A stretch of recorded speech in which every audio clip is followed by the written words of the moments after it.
welcome back to Homer Bound, episode 11. Welcome back to Homer Bound, a podcast where a couple nerds read through and discuss Homer's Iliad and Odyssey.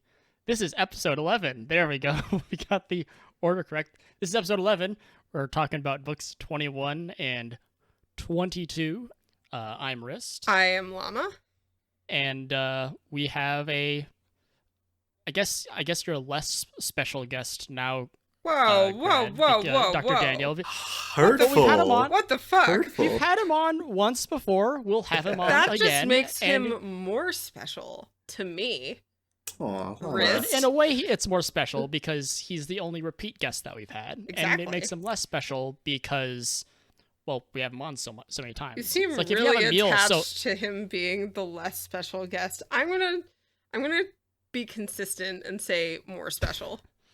We can find a happy medium. Maybe I'm just a guest. How about just a guest? You're our lovely guest. Sure. Thank you. Dr. Daniel, the dancing grad. Dr. Dan, as I like to call back. you. I'm sure you probably hate that, but... No, it's totally fine. It's great. Okay, cool. I will continue calling you Dr. Dan then. Thanks him for coming on in such short notice. There's a bit of history behind your presence on this episode. And that is that we've recorded this episode before. We originally were meant to have another special guest who we unfortunately lost the conversation. It was a great conversation. He's a good friend of mine, Llama's, and Grad, did you ever meet him? Not personally, Anelka? but I know of him from the Hades speedrunning community. Yeah. Yeah. A good friend of mine and Llama's, and a tangential acquaintance of of Grad's. Yeah. And unfortunately, we could not have him on for a re-record because he's going off to uni in a couple weeks, and he's got a lot of reading material and stuff to go through. So unfortunately, we could not have him on. But as I said, Dr. Daniel was kind enough to jump on short notice. I messaged him with my arms waving around, and I was screaming and Like Kermit style? I didn't know what to do. Ah! There it is. Yeah, that is a great mental image. I love that. Yeah. But yeah, we are eternally grateful for you coming in quick to save our asses. I'm glad to be here. As I've said before in my tags and in my previous appearance here, that I love the Iliad, I love the Odyssey, I love Homer. Any chance to talk about it, especially books as important as these two, books 21, 22. I'm more than happy to come and chat. And yeah, I guess before we jump into the books, we'll just give our content warning here. We are R-rated minds, R-rated mouths. We have filthy, stinky language sometimes. We try to keep it professional. We try. But, sometimes we do try. We fail. Sometimes I let a few slip before the content warning, even as you've just seen, which is illegal. So we have to avoid that. Oh gosh. The content is also kind of R-rated. We talk about violence and trauma and stuff like that. So, just regular ancient Greek stuff. Listener, be warned. Yeah, and also, real quick, just for further clarification, we have recorded this episode 11, after episode 12. So this is the last episode we're recording, even though you, dear listener, are hearing this before episode 12. So if there's any weirdness or, in case, on the off chance that we, for some reason, reference something that we talked about in episode 12, that might be why. So, if there's any confusion, keep that in mind. But yeah, let's jump into, I guess, book 21. I guess I'll start us off here the same way I started off in the conversation Lost to Time, which is that we haven't really directly talked about rage and what that really entails. I can't remember to what degree we traded personal stories, but when I think of rage, I think of sort of a blinding rage, as opposed to a more persistent version. When I was younger, I had a really bad temper, and I would be drawn along by what felt like a fishing line, just here and there, left and right, all over the place, and I never hurt anyone, thank goodness. but I was, I was mad, and mad in more than just like angry. I'd very much lost my mind, or that's how it felt. My vision was blurry. Um, the base desires that I was seeking, which was usually some kind of unwarranted vengeance or punishment on someone else as a result of my anger, that sort of thing. And I suppose that rage is really important to understanding book 21 because, correct me if I'm wrong, but Achilles does a lot of weird stuff in this book. I don't know if I would characterize it as weird as much as, how to phrase it, like heartless, very ruthless. He's letting his anger and his rage blind him to things that he knows he probably should do. For example, there's that one soldier that I think the son of Priam by another woman besides Hecuba that supplicates Achilles in this book and asks, please Lycaon, yeah. Exactly. We'll probably talk about him later on, but when you have somebody supplicating you by your knees like that, you should probably listen to them and not kill them. Where's the fun in that? Right, exactly. So maybe not weird as much I as... guess that doesn't really stand out to me because everyone has refused every instance of supplication thus far for one reason or another. Some more cruelly than others. In a weird way, Achilles' refusal of Lycaon's supplication seems almost normal, maybe? It's merciless, but it also carries with it, like... How do I put this? There's a sort of dark philosophical comfort surrounding it that he tries to instill. He's gone kind of nihilistic, right? Right. Yeah. His life fair. Is forfeit, and so he is trying to when he catches Lycaon and Lycaon says, please ransom me. My father will buy me back. Yep. And Achilles, in addition to sort of cruelly saying no, he also offers up like, hey, listen, we're all gonna die. I'm going to die. And that's just the way it be. Right. And right. And it's a striking image at the end, and I don't know exactly how this works and how this reads in the ancient Greek, but the way Fagles renders it, it's like Lycaon resigns. He spreads his arms and he sinks to his knees, and unlike most of the people who are sort of killed after attempting this ransom deal, he's not like clawing at the ground or screaming or anything like that. It's peaceful. There's resignation to his fate. Right, exactly. And that's absolutely fair. And I think one of the major reasons why we have the scene of Lycaon right here is to foreshadow what we're going to get in book 22, when, not to jump ahead to the second half of this episode, but when Hector realizes that he's been duped by Athena, he basically has the same moment where he resigns himself to his fate. Well, this is where I'm going to die. The gods have finally abandoned me, even though they've stood by my side before. Let me at it. So Lycaon and Hector, I think, are very similar in that regard. That sort of resignation when you realize that there's no hope. Supplication's not going to work. Ransom's not going to work. I'm going to die here. Yeah, although I guess they take their resignation in different ways. Absolutely, yeah. He gives up, whereas Hector's like, all right, I'm going to draw my sword and at least have a go at it, right. Even though Achilles is armed with his shield and his spear. For sure. When I say the weird things that Achilles does, I'm thinking mainly of two things. First, this is book 21. This is called by Robert Fagles, Achilles Fights the River. Right. And he does absolutely fight a river. And you can correct me if I'm wrong. From as best as I can tell in the text, Achilles attacks the river. The river does not rise up to stop him. It calls out to him and says, hey, stop. Can you stop? Yeah. Yes, stop filling my banks with bodies. You're killing so many. Exactly. And then Achilles says, okay, fine, but I'll keep killing Trojans. And the river says, Apollo, look at this nerd.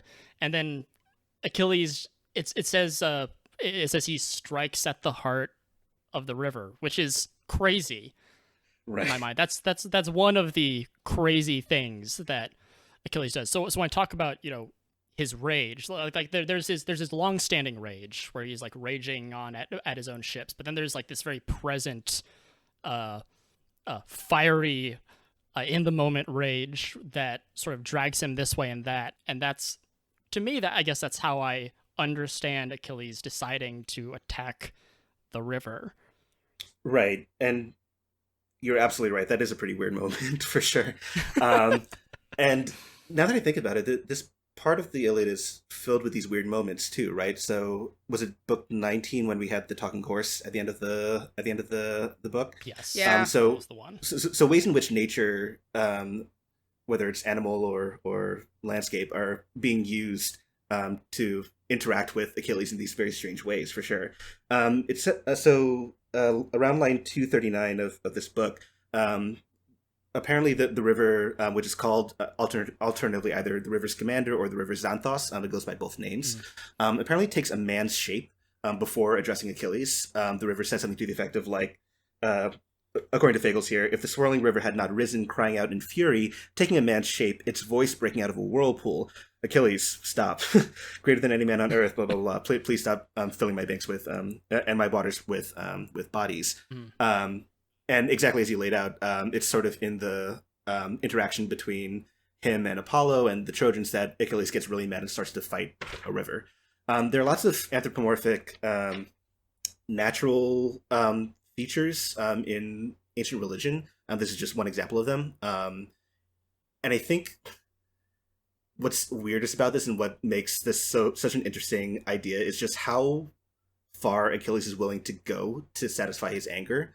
Anybody that gets in this way of accomplishing his goal of killing Hector and beating the Trojans, they're going down. It doesn't matter if they're human, doesn't matter if they're natural, doesn't matter if they're a freaking river. Achilles is going to I love how he responds to the river, because his response is just like, fine, I'll stop putting them in the river, but I'm not going to stop killing Trojans. I'm going to kill so many of them. Oh, yeah. I'm just gonna keep killing, and he's, the river comes back and it's like, you're a disgrace, and then Achilles is like, oh, you what, mate? Like, seriously, right. Like Achilles is just like, oh, I'm not having this at all, so we fight, and then he attacks the river, which, as one does, it is a pretty wild move to make. I kind of see this as Achilles at the height of his irrationality. Yeah. Well, so I think irrationality, absolutely. There's another element to this too, and I think this goes back to what you initially said about anger or rage. I think I've said this in Attack before, and we probably discussed it before, about how the very first word of the Iliad is the word menis, which in ancient Greek means something like wrath or anger. There are specific kinds of anger in Greek. Menis is one of them. There's another one like kolos, which is like this grudge that you hold against somebody. Menis has the sense of a divine wrath, a wrath or an anger that usually comes from a divine source, like the gods or somebody like that. So for the menis of the Iliad to be the main topic, and for it to be attributed to Achilles, means that there's something going on to it that is not just simply like some guy having a grudge against somebody else. Like, this is something higher level. So I think the physicalization of this in Achilles doing things like destroying the entire Trojan army, fighting a river, going up against the gods, like all these different things, I think are part and parcel of that sort of superhuman, almost supernatural element of Achilles. Yeah, I would also love to add, like, shooting a sky beam out of his fucking head. Exactly. Well, that was Athena.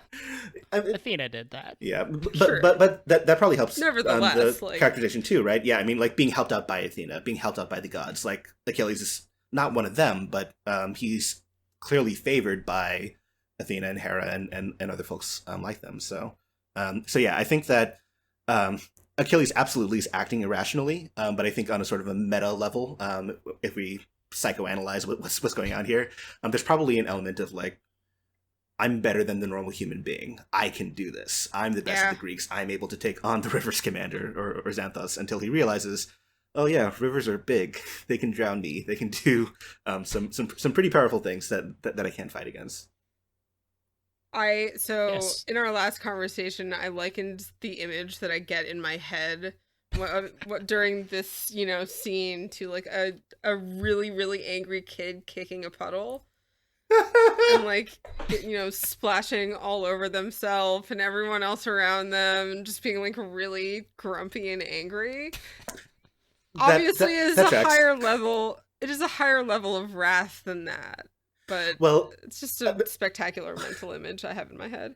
Well, along those lines, I mean, a similar image that I get in my head. Have you ever seen those images of like, there's a guy who's just like walking along and finds this body of water, starts wading out into the body of water, and then all of a sudden just plunges into it because he doesn't realize how deep it is. Like a sinkhole. Yeah, right, exactly. So that's kind of the way that I see this. So similar I love that. To the puddle image, but he's starting to fight, and then gets in way over his head, quite literally, because then the river starts to try to drown him and to attack him and whatnot. So that's the image that I get in my head personally. In our last conversation, I think it was you, Llama, who speculated like how silly this would look rendered, like say on like in a screen. Movie. And honestly, I think it'd be okay if it looked silly. Oh yeah, I was saying how silly everything looks, at least to me.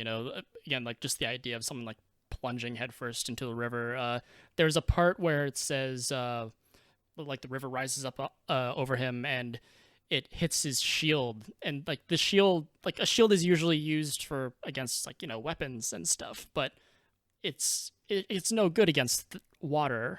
It'll just like go around it and it'll beat him down and all that, and it chases him down and it catches him and it threatens to drown him, and it's just a huge mad scramble that Achilles never thought through. Right. Which I also kind of imagine this also a little bit like the ocean in the movie Moana. Have either of you seen Moana, the Disney movie? Okay, well, I have. The ocean is kind of like sentient and will like push and pull around. Like it kind of starts messing around with Maui and like dropping water on him. I kind of imagine it like that a little bit too, of like just this sentient river just like absolutely messing with Achilles. And like, oh, you want a little more? You want a little more? You want to drown? Stop putting bodies in me. Yeah, for sure. Can we ask, I guess... Oh, sorry, did you have... you're about to say something. Nope, just Achilles' foolhardiness comes to bite him in the butt here, for sure. Can we ask, I guess, what is the narrative purpose of having Achilles fight a river at all? Like, we could have just had him, like, cutting down Trojans, hacking his way to the gates. We could still have the part where he gets distracted by Apollo and stuff, but this whole fighting the river thing it stands out to me as obviously it's a conscious narrative choice. What's happening here? Why is this encounter even taking place? That's a really good question, and I think it feeds into the ideas that we've already been talking about in terms of Achilles acting irrationally, in terms of him thinking that he's more, he can do things that other humans can't. It's, if you're trying to fight against a god, if you're trying to fight against a natural feature like a river, if you've ever been like, in like, imagine like a whitewater rapids, that type of situation, you're trying to swim against the current, right? The sheer futility of it, and the physical toll that would take, I think any rational human being would realize that that's not really the thing that you're supposed to do. So I think this is meant for the characterization of Achilles, and for us to understand where he is at this moment in time, thinking through his the fact that he's focused on one thing and one thing only: getting revenge for Patroclus. And I think that that's the purpose of this situation here. In I think this was in book 20 where the Olympians were arming up for battle. One thing that stood out to me is that we're set up with this God versus God sort of thing, and it builds on itself. It says like who's fighting, who's opposing who, and once again we are back from another weird sounding edit. This is another technical difficulty. This almost never happens, we swear. but Llama's been dipping in and out. We think it's because she didn't. I didn't pour enough wine out, or any wine out for the gods when I had a nice dinner last night, and I'm being punished. Why is it always me that's being punished by the gods in this podcast? Poor Llama. You never tip out your wine or sacrifice any goats. I do that all the time. Like, I guess I have to start sacrificing some splendid victims, as they are called many times in the Fagles translation, which always throws me off because I always think they're talking about humans. We're not at that part of the Iliad quite yet. We're getting there, though. We're not there yet. Pretty close. Yes, very true. Or we've already been there, depending on how you view time and space. That's very true. So when we left off, we were talking about what the role of this river fight is, and I was recalling. I think I talked about this about book 20. It does this thing where it pits gods against gods, or it matches them up. I think all of them, or all the ones that we've seen, and a few that we haven't, like Leto versus Hermes. Not that matters too much. And then it goes from that sort of big, grand, I guess, tournament bracket, or this image of these gods facing down, and it sort of zooms back down onto Earth, onto Aeneas and Achilles, who are both godlike, and they're talking about their path, or their lineage, their godly lineage. So when that happens, I'm almost reading it as we're meant to view this encounter, which is really big and momentous. It feels that there's a lot of brouhaha and gravitas about it. They're all like stalking up to each other. But then we jump into book 21, and that balance is thrown off. No, Achilles is no longer fighting against someone who is just of a god. He's fighting a god, a river. And while he can defeat someone who isn't, or who is his equal, I guess, in terms of birth, if you want to think of it as his equal, as the gods have said plenty of times, as Apollo has to repeat so many times, we're you're not meant to kill us. Right. Like we're too big for you. And this book, I think, is like drawing that sharp line where it's like, hey, Achilles is really strong, but this is it. Like he can't go further than this. That's my read on this particular encounter. Yeah, and if we look at this throwdown showdown with the river in the context of what's happening around it, where Achilles is basically slaughtering mercilessly any Trojan that comes across his path. It doesn't matter how big they are, how many there are. It's literally just Achilles mowing a pathway towards the walls of Troy in order to make it towards Hector, right? Until he gets to the river, and the river starts putting up a fight and overpowering Achilles. And it's sort of like this is the limits of what Achilles can do. I think you're absolutely right. That's the purpose of what's happening here. But it's also interesting too that you bring up the pitting of the gods against one another in book 20 as well, because that does show up here again in book 21, but in a really sort of like unexpected way, right? So I mean, we'll come back to talking about the river obviously in a second, how that all shapes up with Hephaestus and fire and whatnot. But the scene of the gods where like basically they're like almost comedically like Aphrodite gets punched in the boobs, and like there's like a lot of like really not anticlimactic, but almost like an almost unexpectedly comedic end to the gods' involvement in this conflict here. But in our lost conversation, I think anticlimactic was like exactly a word that I used. Really, yeah, to describe all these fights. Right. But yeah, it's at this point when the fighting sort of reaches its pitch. Like Achilles meets his match, like the thing that he cannot transgress. He cannot fight a god and win, because that's not what he's supposed to do, for sure. They're basically doing the like ancient Greek equivalent of like Mean Girls, when it's like, you can't sit with us. You can't sit with us. And they're really just telling Achilles, like, yes, you're born of a god and you are yoked and extremely strong, but like you are not a god. And if you actually match yourself against one of us, we will show you the power of gods, and you will not like it because you'll die. Right. You're gonna die really, anyways, but like this is not how it's supposed to go. So stop how's it. it supposed to shake out? Exactly. No, yeah, Achilles does occupy this sort of like weird in between space between like here's a whole battlefield full of dead Trojans all killed by Achilles versus here are the gods who you cannot fight against. Who will win in a fight? One strong Greek boy versus like whatever that meme is. Like who'd win in a fight? Yeah. And like the river is a pretty weak god from what I understand. It's not super. It doesn't seem to be very high up there. Right. Kind of like the not the Olympian. Right. Exactly. But I mean, divine is divine, right? And when you're marshaling the forces of water, powerful rushing water against a human being, nature's going to win out in that head to head for sure.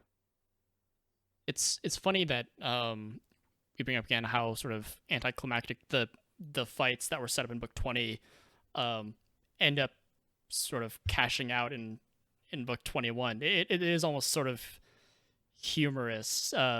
Athena fights Ares again, and Ares is like, you stabbed me, now I'm gonna stab you, and Athena whacks him with a rock. Yeah.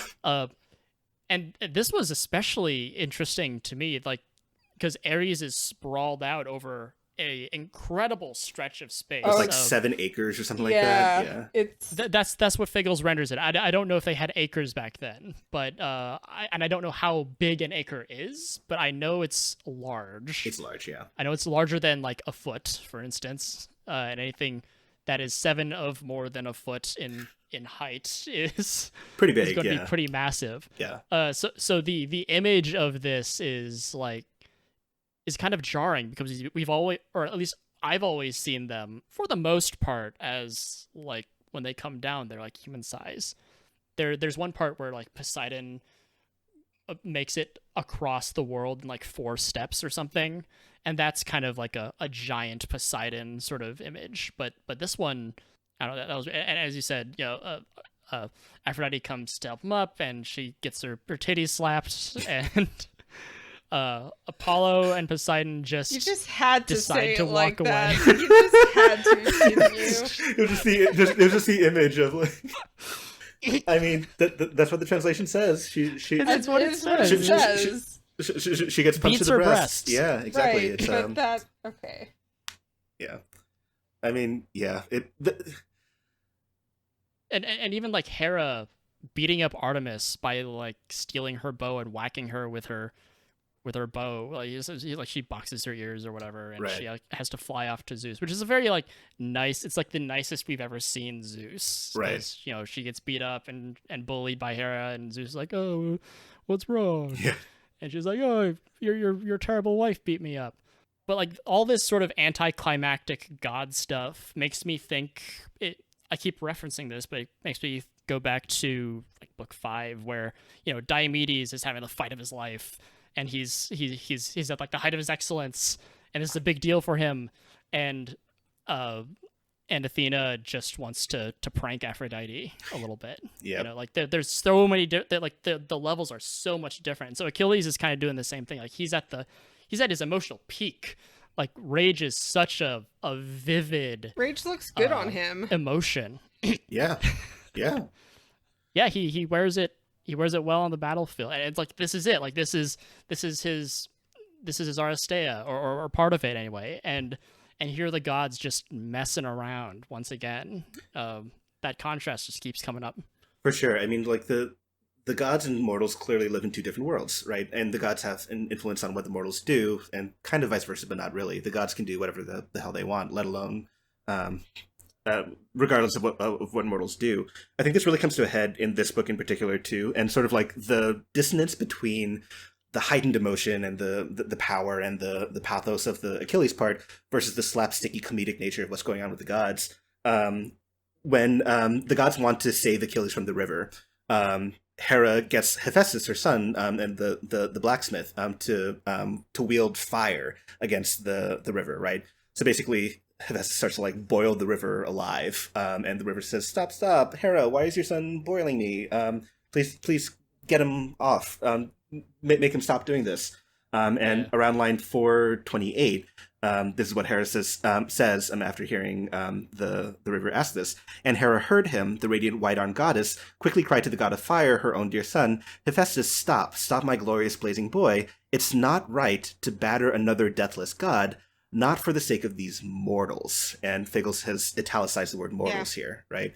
So I think emphasizing the fact that this is basically a big game for the gods.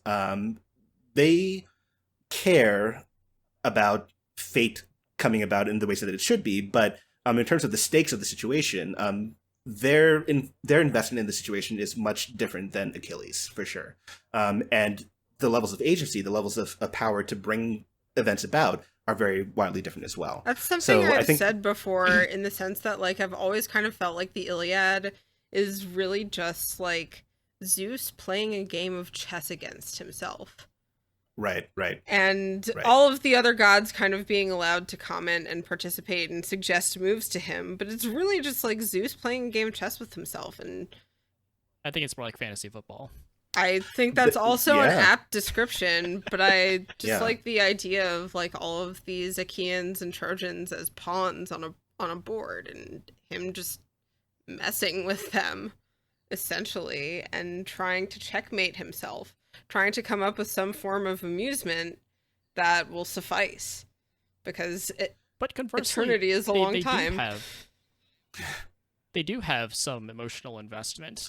True. That is something that they deal with, like, regularly. Like, do I let this person live? Do I save my son? Like Zeus with Sarpedon and exactly. Yeah. I know there's other examples, but like. And later, what to do with Hector's body? Absolutely. After death, they're still like, this sucks for Hector.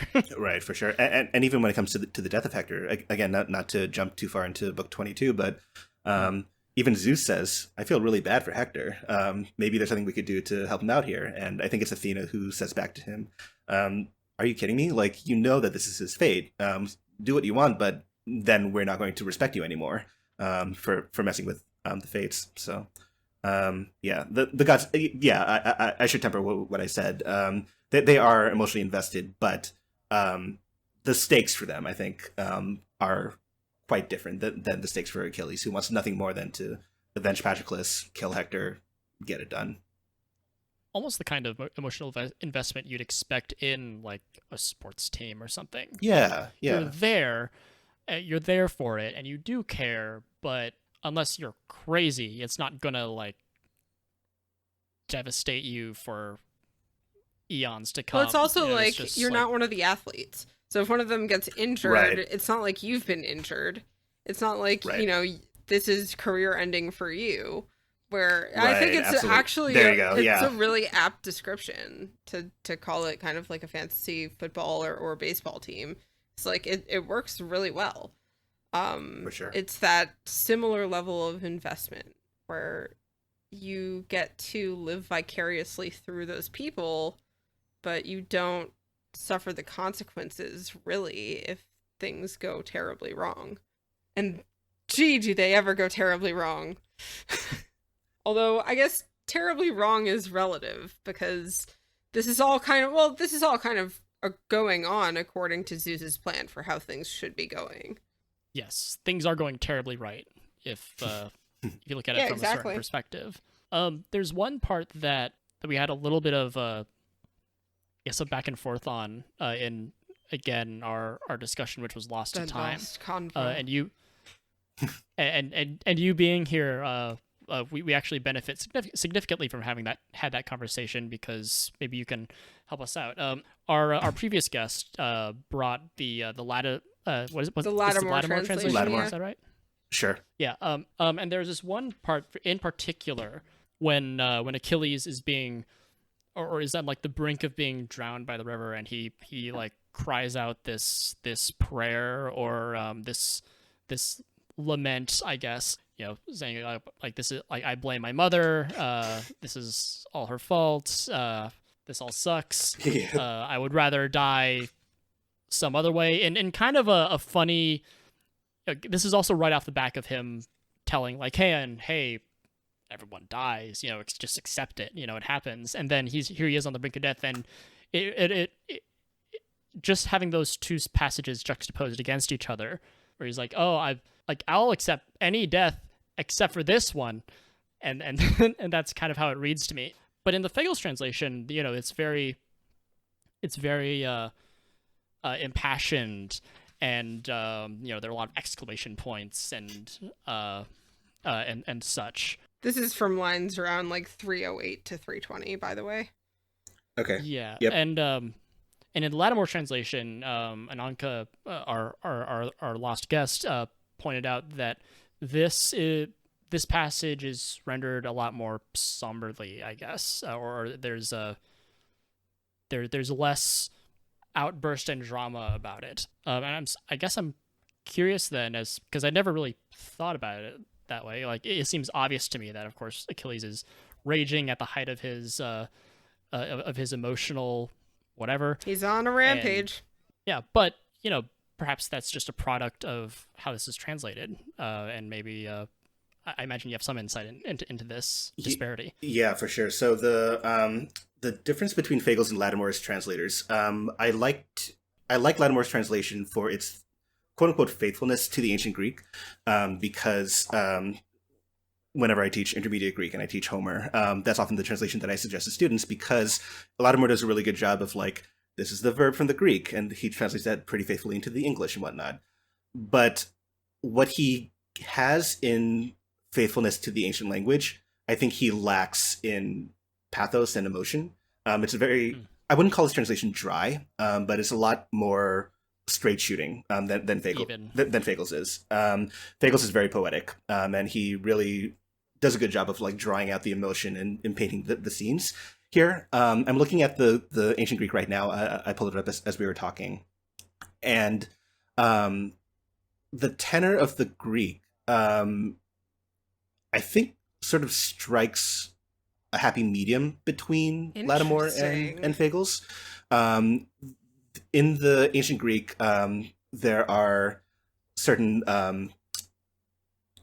grammatical or syntactic constructions that could be construed as things like wishes, that are unattainable. There are things that, if only this could happen, but it's not. Hector ought to have killed me, et cetera, et cetera. But I think it's a matter of interpretation, because I think the Greek is capacious enough for either interpretation, and I think that's what's really cool about this. I think that both Lattimore and Fagles found something different to draw out of that passage, because, as you said, I think there are very valid ways to respond to your imminent death, right?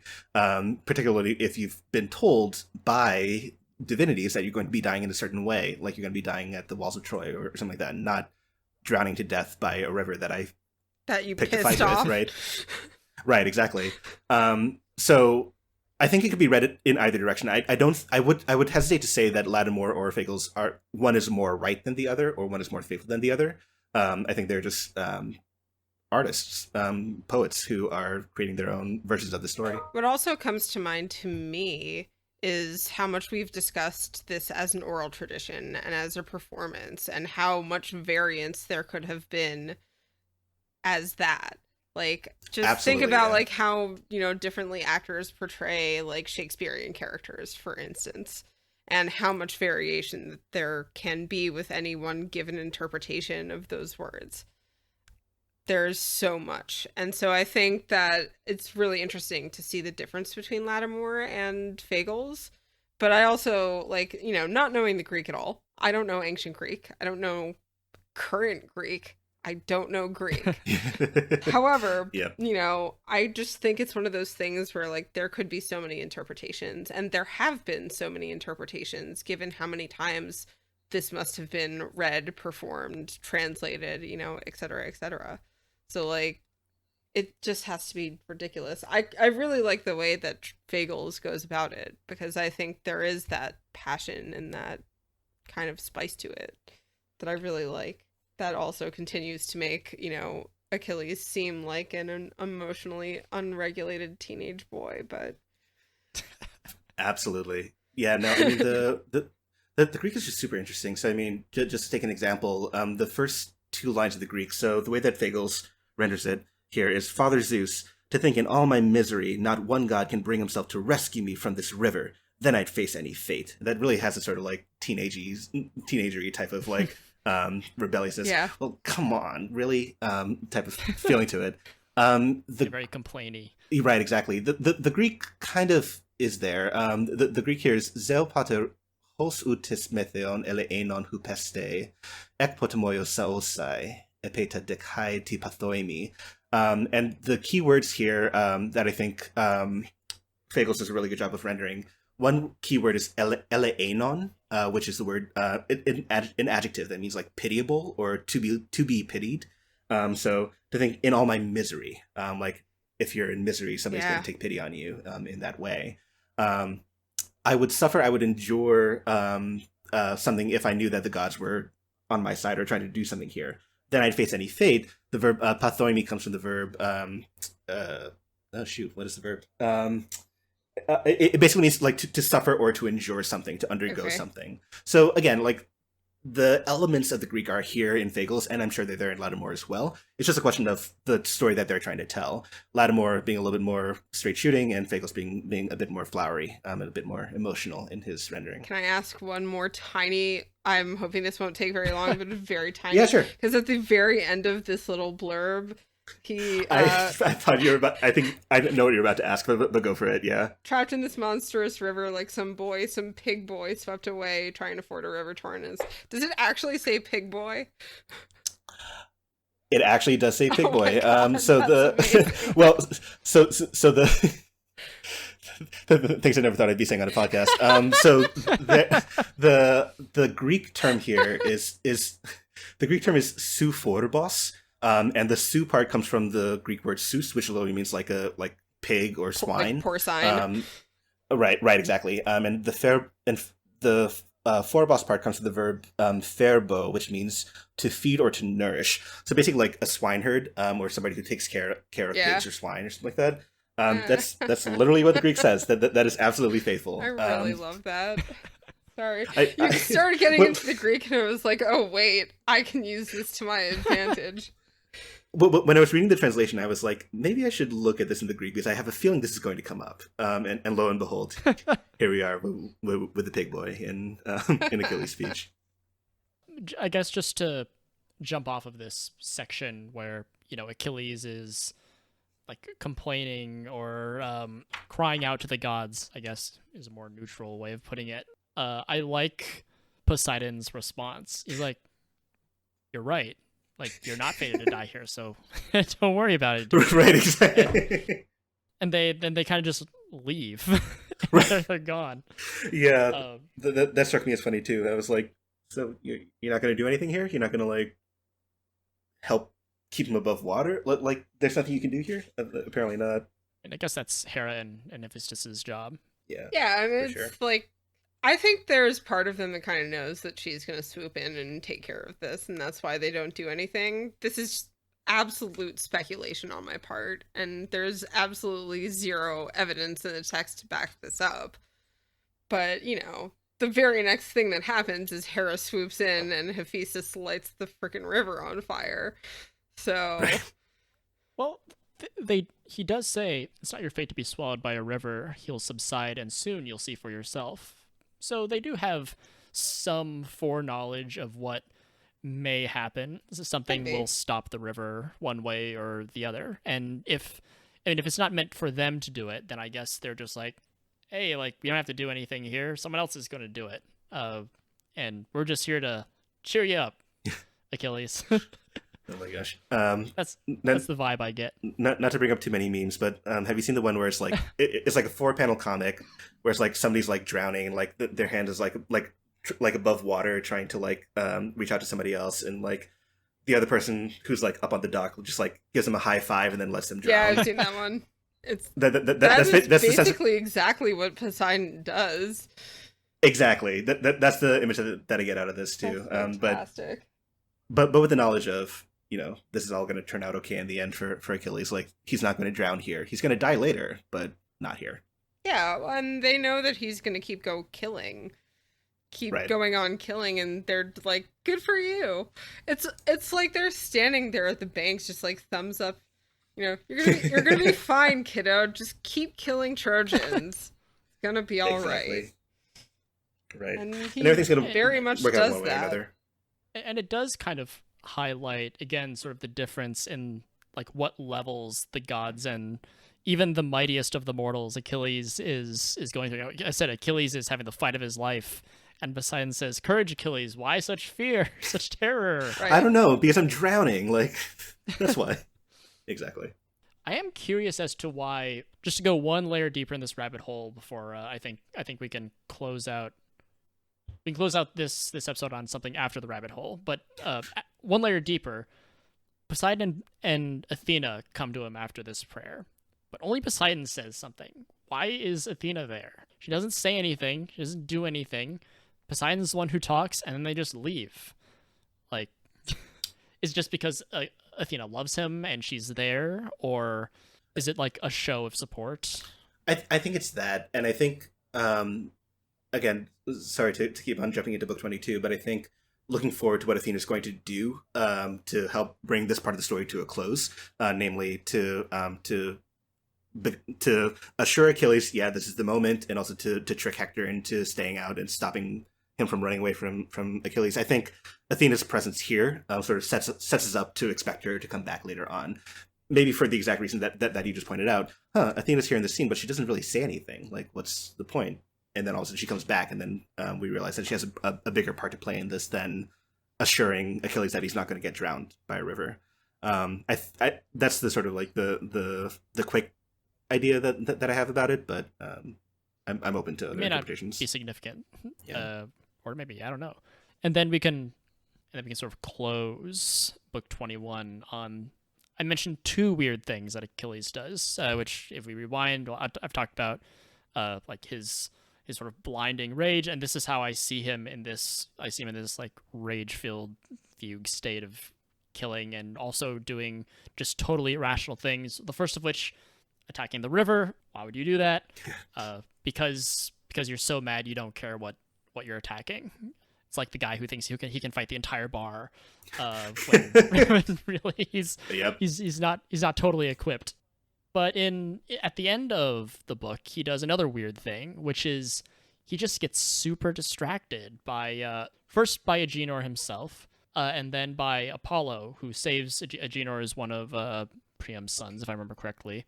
The gates are open. Priam has noticed that Achilles is routing everyone, and he's like, okay, open up the gates, we'll bring everyone in. And there's something in the text, I think, about how like unless Apollo intervenes, or unless Agenor intervened, Achilles would have killed all of them before they made it to the gate. And so Agenor bravely goes out, distracts Achilles. He gets a hit in. He lands. Achilles, I guess, just put a pin in this real quick. Achilles takes a couple hits, which I'm not exactly sure how to deal with that. At the river, there's a really cool scene, or maybe it was after the river, right? or before I can't remember. There's a really cool scene with, what was his name, Asclepius or something? The ambidextrous guy who throws two spears at the same time. That's right. Like, and he draws blood from his arm. Exactly, yep. Which also sort of, I imagine in the headcanons of many readers that, Achilles is invincible everywhere except for his heel. Clearly he's not. Right, yep. He has to arm up, he stands behind his shield, people can draw blood. Right. And Agenor, he doesn't draw blood, but he hits him in the shin, dangerously close to the fatal spot that he'll be struck in later, I suppose. Yep. But the armor protects him, and then Apollo sort of whisks him away and distracts Achilles. And that's my second weird thing that Achilles does. He loses sight of what he's trying to do just because he can't get this guy, and Apollo just baits him away from the sea and gates. Yeah, I think that there are two parts to that, why this would be the case. One is the one that you pointed out, which is that if it were not for Agenor, Achilles would have rushed straight into the walls of Troy and taken the entire city. And that's not supposed to happen at this point. Troy is not fated to fall at this point in time. So even if it's not in the text necessarily, which Zeus said in book 20, I believe, it was like, if we don't intervene, if the gods don't intervene, Achilles is going to take the city against fate. So he got to maintain fate. Exactly, and it is Apollo who like fills Agenor with this courage to stand against Achilles, and then takes the place of Agenor as well, to bait Achilles away from the walls of Troy. I think that if we think about the psychology of what's happening right now and the way that Achilles got so narrowly focused on Scamander on the river, to the point that he wanted to attack him, he was basically baited into that too, right? Where the river like goaded Achilles into that sort of mindset. Achilles said, "Well, you want a piece of this? Then here it is." Agenor basically does the same thing here. Surely, he says here at around like line 669, surely you must have hoped with all your heart, the great glorious Achilles, that you would raise the proud Trojan city on this very day. You fool! You still have plenty of pain to suffer. Blah blah blah. So Agenor like really sort of like poking at the bear, and encouraging this rage and this wrath and this sort of almost tunnel vision from Achilles, where as Achilles, I can't let this POS like get away with like talking to me this way, so let me just run after him. Great pride getting in the way of himself. Exactly it. There you go. So I think that the baiting of Achilles is key to the sort of the tunnel vision that he has, getting distracted, as you say, from the objective of making it to Troy, in order to settle a petty score that he has with this one guy. So I guess on that note, like, how much has he really changed from book one, right? In terms of like settling petty squabbles with this one guy who slighted him in some way. I don't know that too much has changed since book one. He's very easily like baited into action, which is interesting considering like how much he is focused on as someone who people look up to and take direction from. But then like when it comes to him, you can basically like dangle a piece of candy in front of his face. And then be like, this person did something to mess with you. Here's a piece of candy. Go fight him. And Achilles is just like, oh my god, yeah. I definitely, ooh, piece of candy. Right. And I think that goes hand in hand with something I've said on a previous tag about the sort of like the culture of this time, particularly in war, that's very individualistic. It's all about Achilles. It's all about what serves him best and his interests, whether that means avenging Patroclus or settling a score with Agenor or with Agamemnon. Yeah, well, I think when it comes down to it, like, his story is really about achieving glory. Like, the revenge comes because of Patroclus, but that is just a means to an end. Absolutely. The choice that he makes, you know, when he draws this line in the sand is not like revenge for Patroclus or no revenge for Patroclus. The choice is a long life of simple, you know, values and simple life, or a short-lived, glorious life. And he chooses the glory. So when it comes down to it, the choices that he's making totally make sense. Like, hell yeah, fight the river. That is glorious as shit. That's true. It that really is. Very, very true. Like, imagine it. Like, we've talked kind of about how silly that image could be, but at the same time, is it not glorious to see a mortal man armed in Hephaestus's armor fighting the natural forces of water? Yeah. That is ridiculous. And also kind of glorious. So like it actually has an almost like a Marvel Avengers Endgame type of like clash to me. Yeah. It's like a Marvel villain. Yeah. and this is yet another episode in which I think we ruined the Iliad for Dan. You've only improved it. You're only arming me with things I'm going to bring into my classroom when I teach the Iliad next time. So I don't know how to feel about that. I'm not sure how to feel about that. I love it. I think I feel pretty good about it when it comes down to it. But... Oh gosh. Really quickly, I think it's interesting since you bring up that it's Agenor's words that we might be able to attribute to his words the sort of blind fury with which Achilles attacks him. It makes me think again back to book 16 where Patroclus berates was it Meriones Yeah. for that very thing? Is it like the proof of battle is actions, the proof of words debate or whatever? And not entirely right. Right. Because, and this comes up quite a bit, right? Or a few times when, you know, people they'll have these weirdly long exchanges, but they'll end them or start them with these words, trading words like boys, and then they'll go on for a page about like their backstory or how great they are. I don't know. I guess that's brought to the fore for me how important communication is. Even to your enemies. For sure. There was a moment where I didn't know where that was going, and I love how it came down to communication skills, which is... It's communication! It is, and though. it really You're is. not wrong. Yeah, and in particular, it's really interesting because, so, in scholarship about the Homeric age and thinking through the culture of the Iliad and the ways that Homeric culture shifts as time goes on.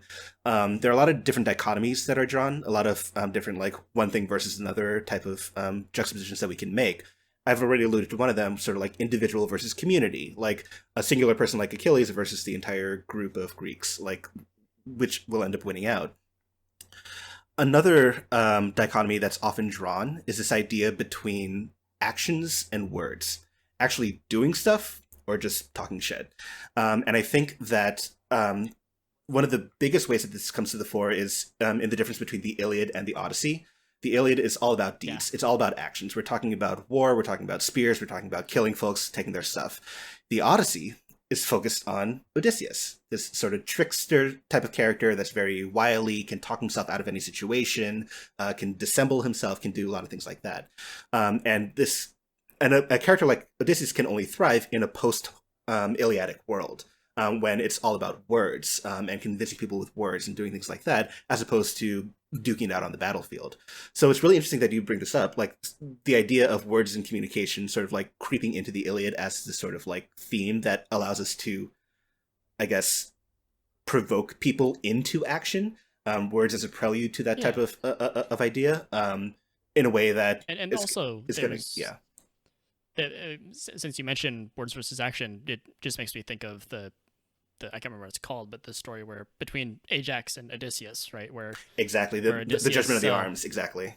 And it seems as though, you know, Odysseus wins out, and what we're supposed to do with that, I don't know. And the other context of that too is that happens after the war as well. So war is the place where you can let your actions speak for themselves.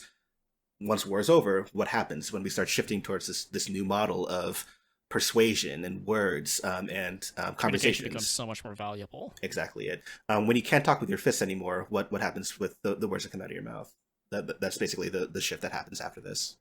And I think I mentioned even just to tie it all together before we move on. I think this was in book 8 or was it book 11 when all of these great heroes take wounds. It was like, you know, like Odysseus gets the skin flayed from his ribs, and you know Nestor is sort of despairing, or it seems like he's despairing, and like all these people who are so wise or so cunning, their words mean nothing. Like Odysseus can't reason his way out of this troublesome situation, right. And Nestor, for all of his wisdom, can't reason his save way the men who are into dying now. Right, exactly, for sure. And yeah, I guess on that note, unless anyone else has anything more to bring up in book 21, I think this is a great place to leave it. I'm excited for 22. I agree. Let's take a break, and we'll be back with book 22. Stick around.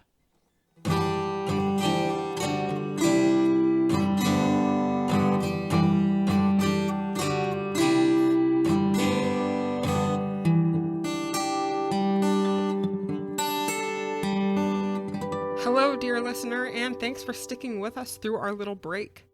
We'll be back in just a couple minutes, but I'd like to take a moment during the break to thank a few people and give a little information about the podcast. First, thank you for listening. This podcast has no sponsor. We've produced everything in-house and on our own time, and if you all are enjoying the fruits of our labor, that is the best thanks we can imagine. You can follow us on Twitter at Homer_bound for new episodes, or just watch our podcast page wherever you're listening to us now. I'd like to thank Wriste for inviting me along on this adventure, which has been such great fun.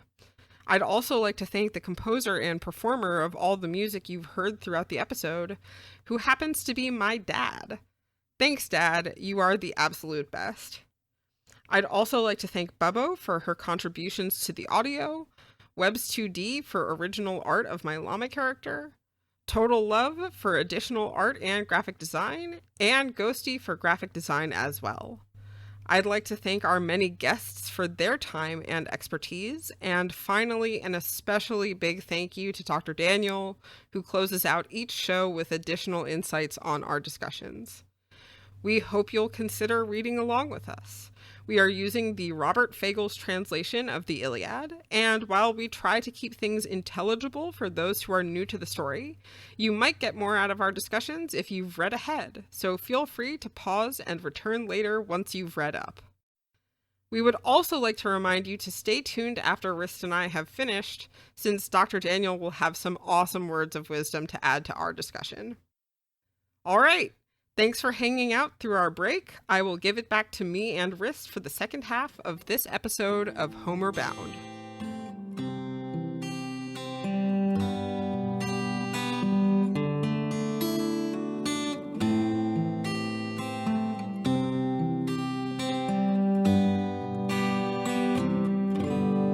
And welcome back to episode 11 of Homer Bound.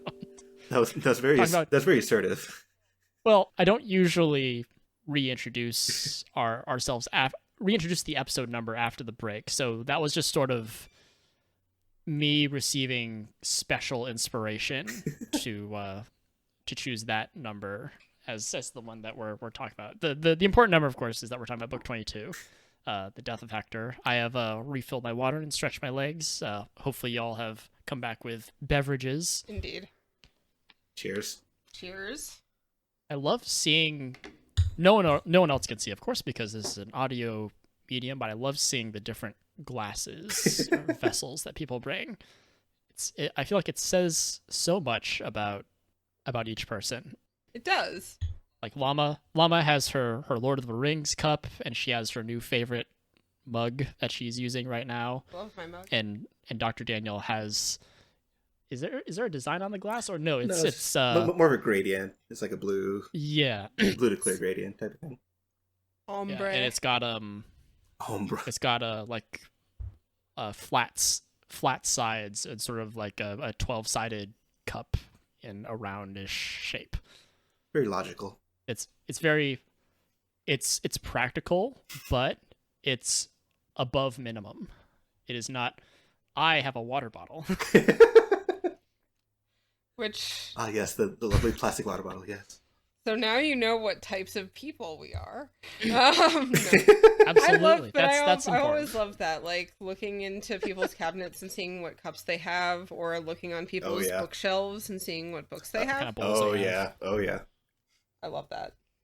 All right, well, let's... Excuse me, I'm dying. Let's get into book 22. Well, you're not dying. What? Hector is dying. Because see what you did there. That's great. Oh, look at that. Thank you, Grad. Well, I don't know. Do we say Hector is dying? Do we say that he's dead? Well, Do we say he in this will book, die? he is dying. Like, he will be dying. Like, not he is dying currently, but he is dying in this book. Oh, is he going to? Oh yeah, yes. I know. He's really... Like, as the title of the book suggests, The Death of Hector, this is a book about the death of Hector.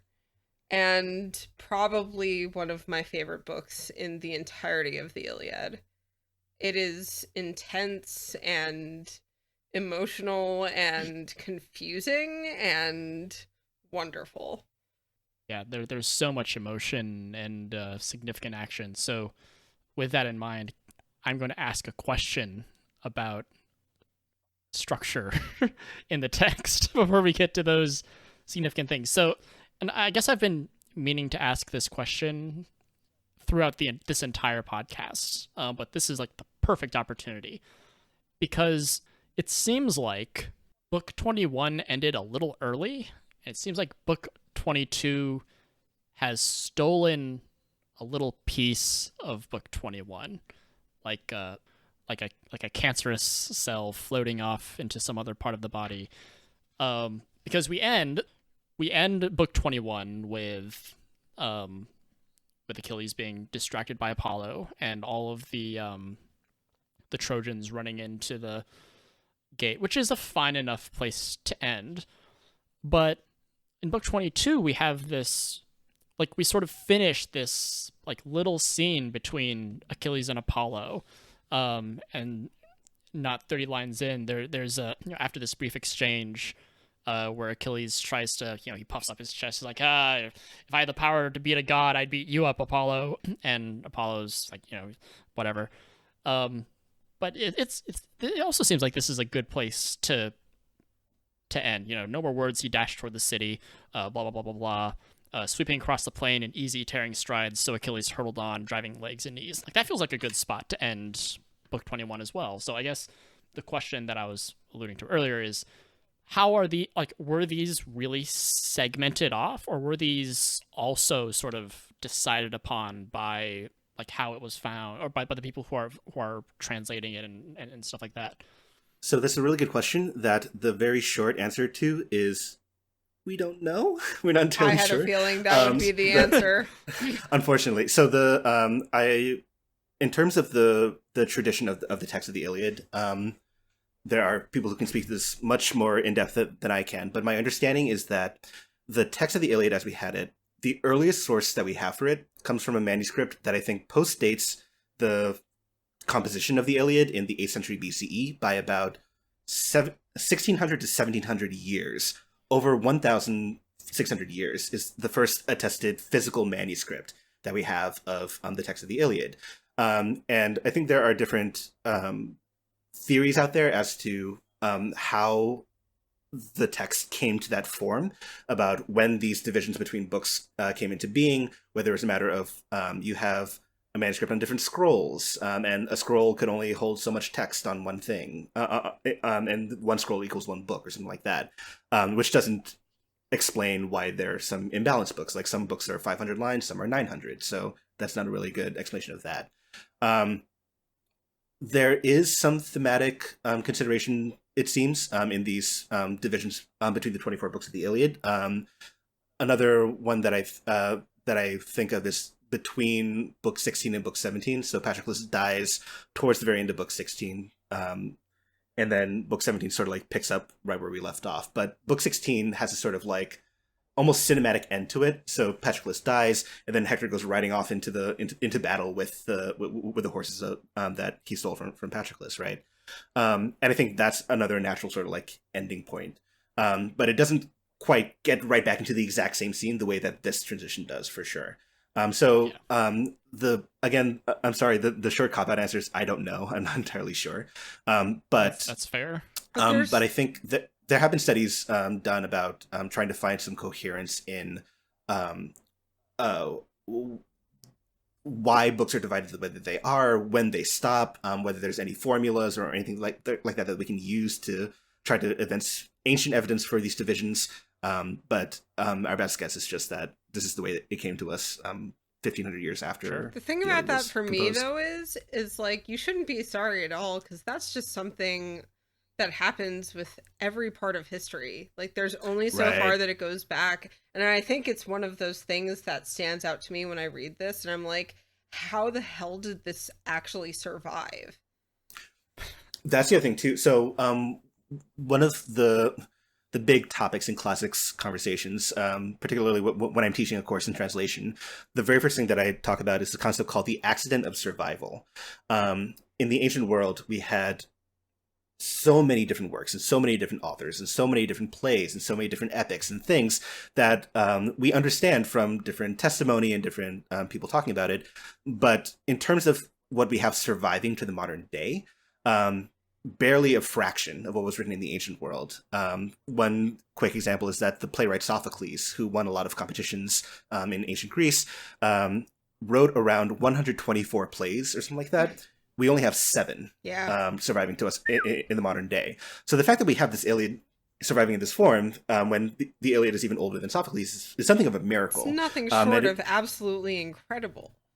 Exactly it. And it's a matter of happy accidents. I mean, people write these things down, like, basically on the equivalent of, like, barroom napkins that get preserved for one reason or another, and manage to survive to the modern day. Although I will say that I feel like there's a trend that, like, there are certain stories that kind of get dug up and discovered, and then people are like, oh, this is amazing. But then there are certain stories that survived because they were told and retold and retold so much that you're able to patch pieces of them together from what a bunch of people had, and not necessarily just one primary source. This is me being a total history nerd.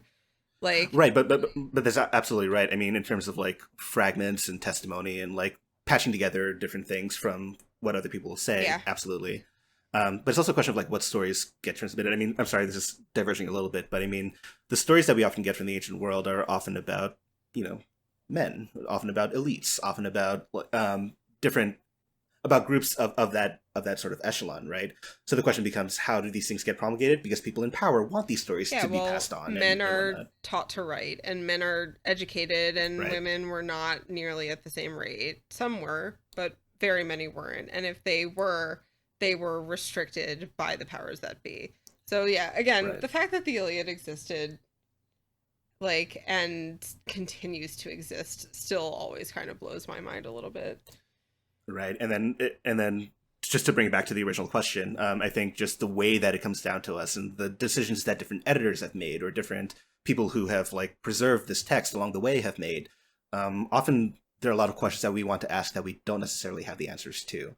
For that reason, I think that there's a lot of room to argue and to come up with your own conclusions about it. I mean, why does the end of book 16 feel so, for lack of a better word, satisfying, but the beginning of book 22 doesn't? I'm not entirely sure, but I'm sure we can reason our way into it. I don't know, it just felt weird. Like, I didn't plan to ask that question. I just noticed it as I was turning the page. I was like, huh, you know, like, this feels like it's sort of a, like, orphaned from its greater whole somewhere, and it's here, but I don't know how it got here. It just seems like such a small, it's like a handful of lines where we just finished this little conflict between Achilles and Apollo, which is not what the book is about. I mean, as a kind of a tiny side note, I love those moments that both you and I have had throughout this process of, like, we'll sit here. For those of you who are listening, can't literally see, like, I am always looking at the book while we're doing this.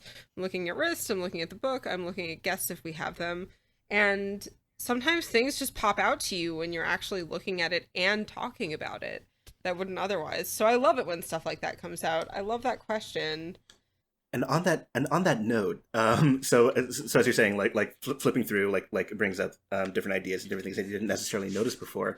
So the fact that Apollo persists into the beginning of book 22 here, I think, sets us up nicely for what's going to happen later on in the book as well. So later on, the fates are going to get weighed. Hector's day of doom is here. Like the scales are going to sink in that way.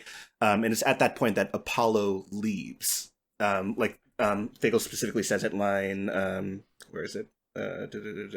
Line 254 or so.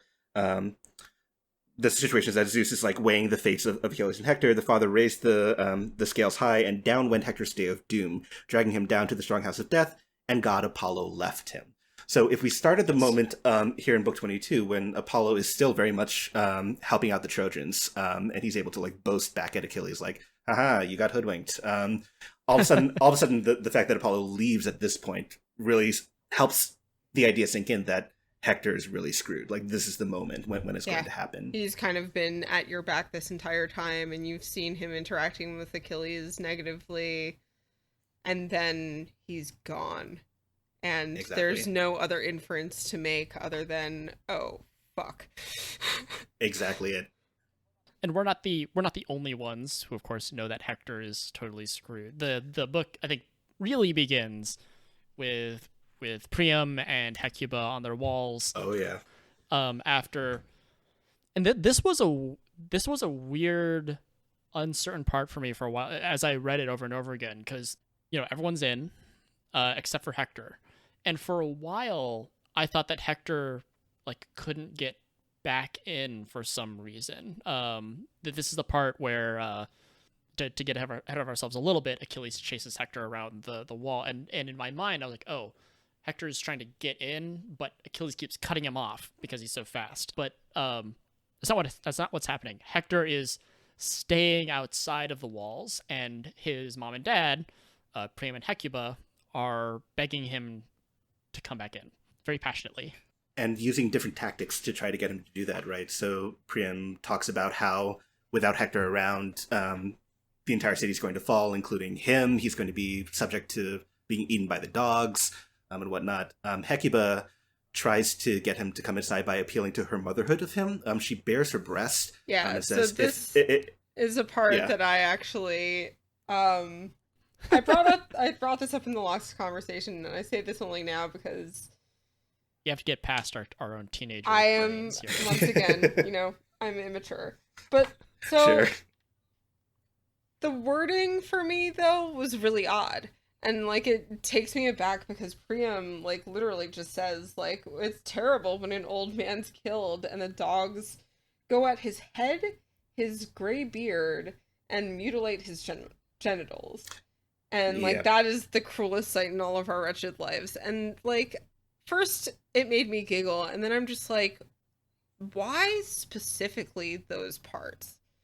I mean, I think it's ultimately probably just like to signify an attack on manhood, and how like having that taken away from you in old age is probably significant.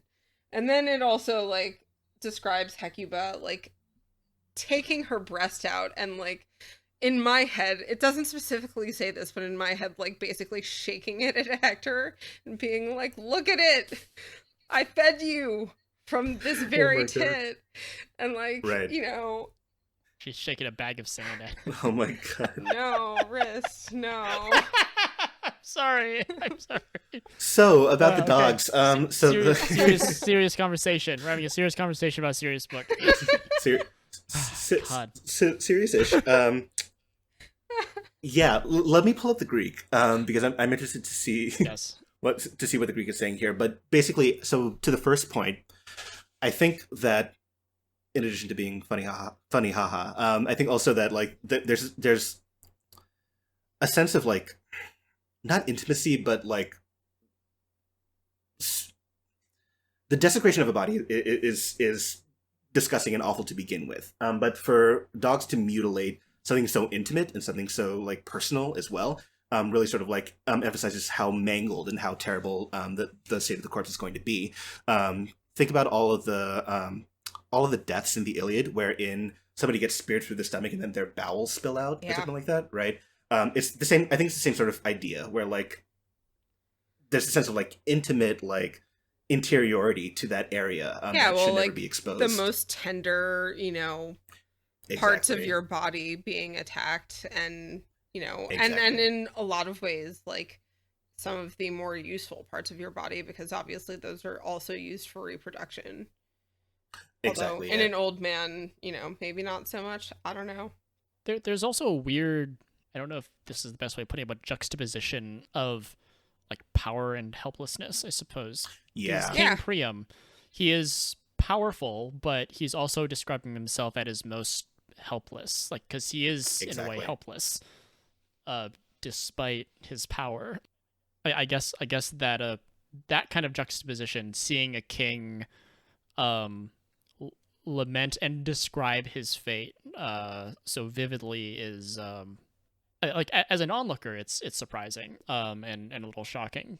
For Hector, I can't remember how he responds. I guess we'll get to it in a moment. Or if he even responds, or if he even registers their or to what degree he registers their pleas. But it describes him as having a fixed resolve. Yeah, he basically stands there and does. I mean, like in essence, he doesn't really react hugely to it. He doesn't like call back to them and say, calm down, everything's gonna be fine. Yeah, he sort of like talks to himself. Yeah, he's very resigned. I think at this point he's very resigned. Perhaps, like not to his death being imminent, but perhaps to it being maybe even probable or unavoidable. Maybe not even necessarily the death as much as the or the clash situation that's about to happen. The situation, right? Yeah. The fact that he knows that this is the moment when he's actually finally going to face down Achilles, that the two of them are going to fight hand to hand, rather than avoiding it the way that they have up until this point. So yeah. So not to get too personal, but thinking about it and Hector's resolve, like I'm not a stranger to, I guess, for lack of a better word, ignoring my parents. Which is not to speak ill of them. They're good. They're good people. But for one reason or another, I just don't want to talk to them. And I'm sure there's something in there for me. But we know that Hector, he's bearing some shame in his internal monologue. He's not going in because he made a mistake. He made a huge mistake. He thought that he could take on Achilles. And now look what's happened. The Trojan army is split in half. The other half are, like huddled in behind their walls, trying to stay. But it's a complete disaster. And the prospect of going in and facing your parents even if they're like not giving off any hint of like disappointment or blame, which they're clearly not. They're crying out in what I would interpret as some kind of love, fatherly, motherly love, and love for their city. Like he is weighed upon by this, I guess, by this failure that he puts on himself, and he's, and almost to a fault. He is Troy's, I guess, last hope. Yeah, I was going to say, like, he's warrior. not just facing his parents, which is already painful enough, but he is facing his city as what he knows to be basically like their last hope.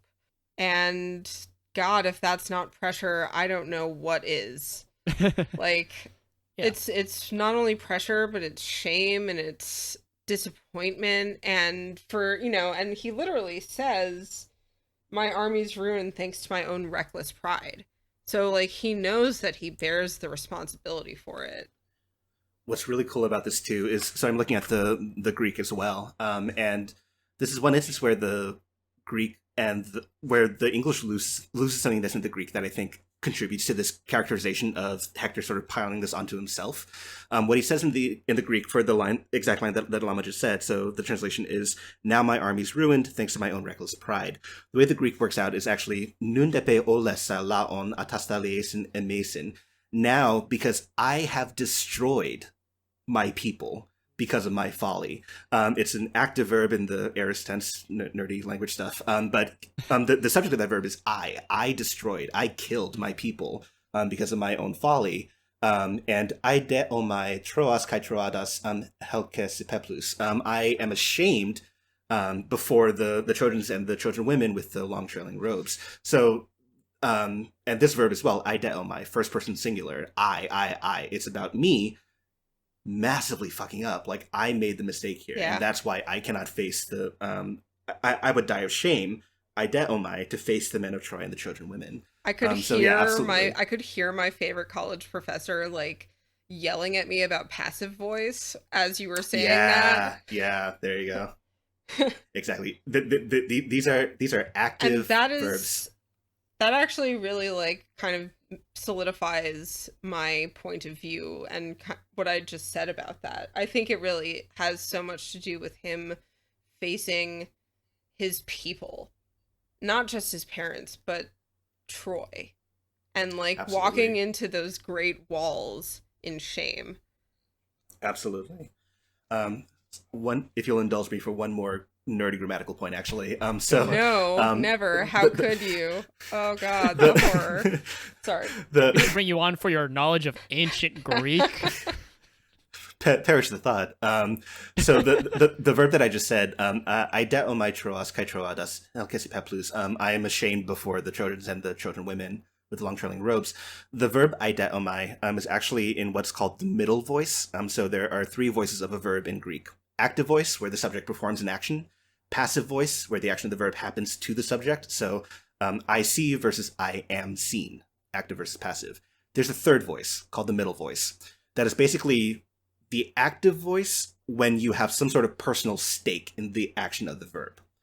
So there's often something like, the translations are often something like, I see for myself, or often in a reflexive sense of it too, like I am ashamed of myself or something like that. And this verb eidaomai is in the middle voice. So again, there's this real sort of like intense self-focus to what Hector is saying here. I destroyed my people, oles laon. I am ashamed of myself before the Trojans and the Trojan women. It's me, in a really bad way. All eyes are on me as I'm messing up spectacularly. So I need to make this right by facing down Achilles and saving my people. That's the end of my little grammatical diversion. I'm sorry. I love it. No, don't. No, you're not sorry, and neither are we, because that is awesome. That's fair. That's totally fair. And this all helps make sense of how these sort of like impassioned pleas from his mother and father would sort of bounce right off of him. Absolutely. This I feel like there's a better word than fixed resolve, because resolve has a sort of positive connotation to it, but it seems more like a paralyzation where he's unable to sort of, I can't think of the word, he's unable to reconcile what he's done with what he needs to do. He has to save his people, and the best way to do that might be to like live to fight another day, but the best way to do that also might be to fight Achilles. And if he goes in, he'll be the subject of ridicule and blame and shame and stuff like that, and he has all these things sort of coming at him at once. And this is like kind of supported in like this long sort of internal monologue that he's having. He does a big yo-yo here.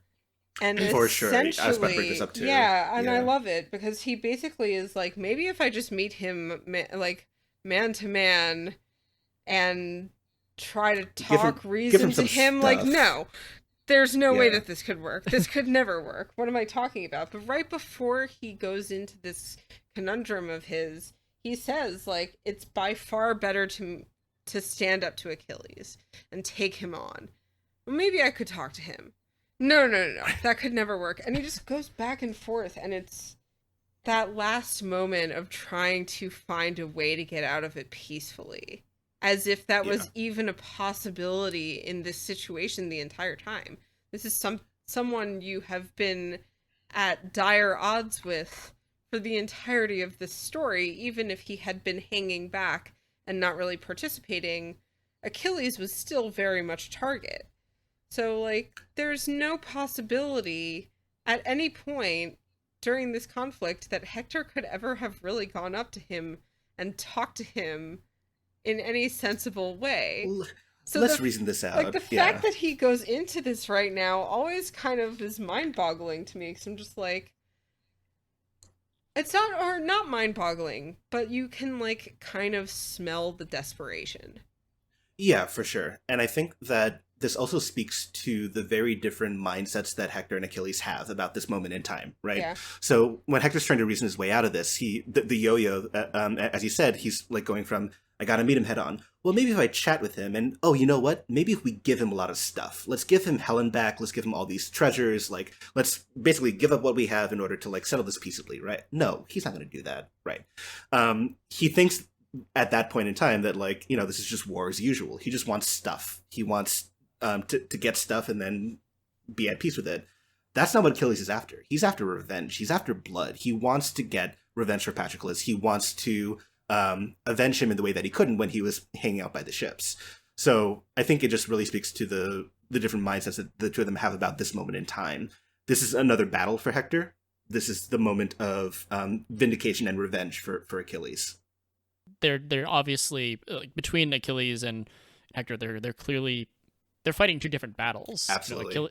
Achilles has almost nothing at stake here, weirdly enough. Even if he doesn't kill Hector, I guess maybe he looks kind of silly or something, or like if Hector runs away and he can't reach him, he'll try another day, but like Hector has like all of Troy behind him. Right. Like this is in a way this kind of echoes the whole, the difference between the gods and the mortals and how much different it is for them. Achilles is, he's shining, he's godlike. He's like Zeus, and Hector unfortunately is not. He deals with the problems that mortals deal with, and Achilles deals with more godlike problems like getting revenge or setting things right, finding justice, whatever justice may look like. I think it's not only that Hector has all of Troy behind him and Achilles doesn't really have that. It's also that Achilles knows he's going to die. Right. He's very, very reconciled with that at this point, and he references it numerous times. And especially when people tell him and he gets like pissy about it, he's like, I know I'm going to die. What are you trying to accomplish by telling me that? Right. And so like that especially doesn't really give, like, he has nothing to live for. His, life partner basically is gone. He's on a rampage for revenge, and he knows he's gonna die. He literally has nothing to lose. Right. Absolutely. His life is forfeit. So like, go all out. For sure. And boy, does he ever. Hector is not in that position. And has never been. We can also talk about we can also talk about something that we've certainly all done in English class in grade school or whatever, which is talking about the point of view. We start off with Achilles for a little bit, but we shift completely to Hector's view, and this whole thing, not this whole thing, I suppose, but a lot of it feels like it's taking place. I feel like I'm watching this whole thing from over Hector's shoulder. There's a little part where we cut away to Achilles and Athena, but then we cut back to Hector, and we get this sort of whole.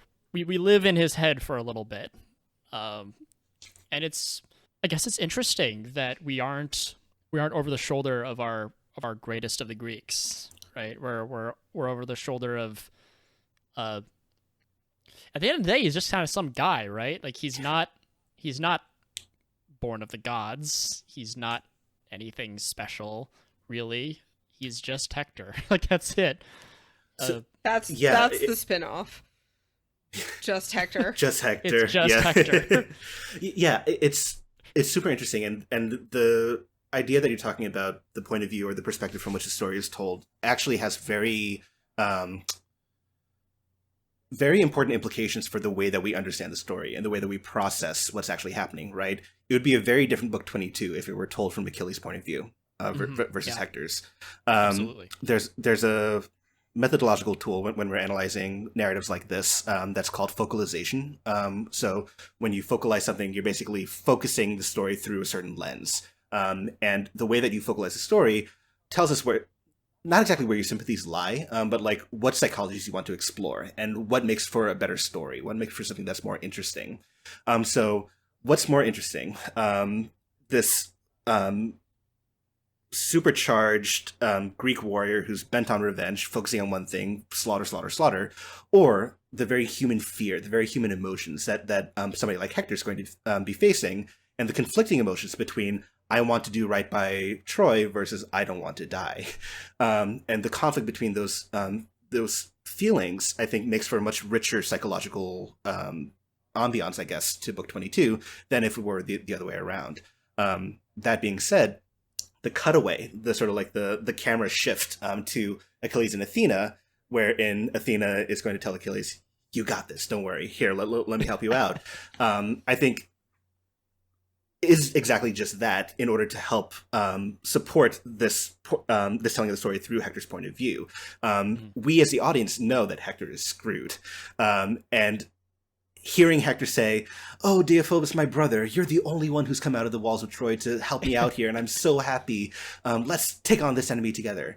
All of a sudden, your heart breaks knowing what you know, that Hector doesn't. The fact that he's getting hoodwinked like this. Dramatic irony. Exactly. That's exactly the term. So I think that you're exactly right, that telling the story of Book 22 through the point of view of Hector gives us something that we wouldn't get either from the perspective of Achilles or from an omniscient narrator point of view. It makes it a much richer story and makes it much more agree. devastating. Because really, if you think about it, if it was from Achilles' perspective, it would just be like, I really want to stab this guy. Right. I'm gonna fight, kill. Chasing him. Why is he still running? I'm gonna stab him. But what's really interesting about that too, when we're talking about focalization and point of view, is that in the midst of the final bit, where right before Achilles kills Hector or pierces Hector with a spear, the focalization shifts. The point of view shifts directly to Achilles, because Achilles is looking at Hector and he's basically trying to figure out, okay, what is the best part of Hector to hit in order to inflict death most quickly and perhaps most painfully.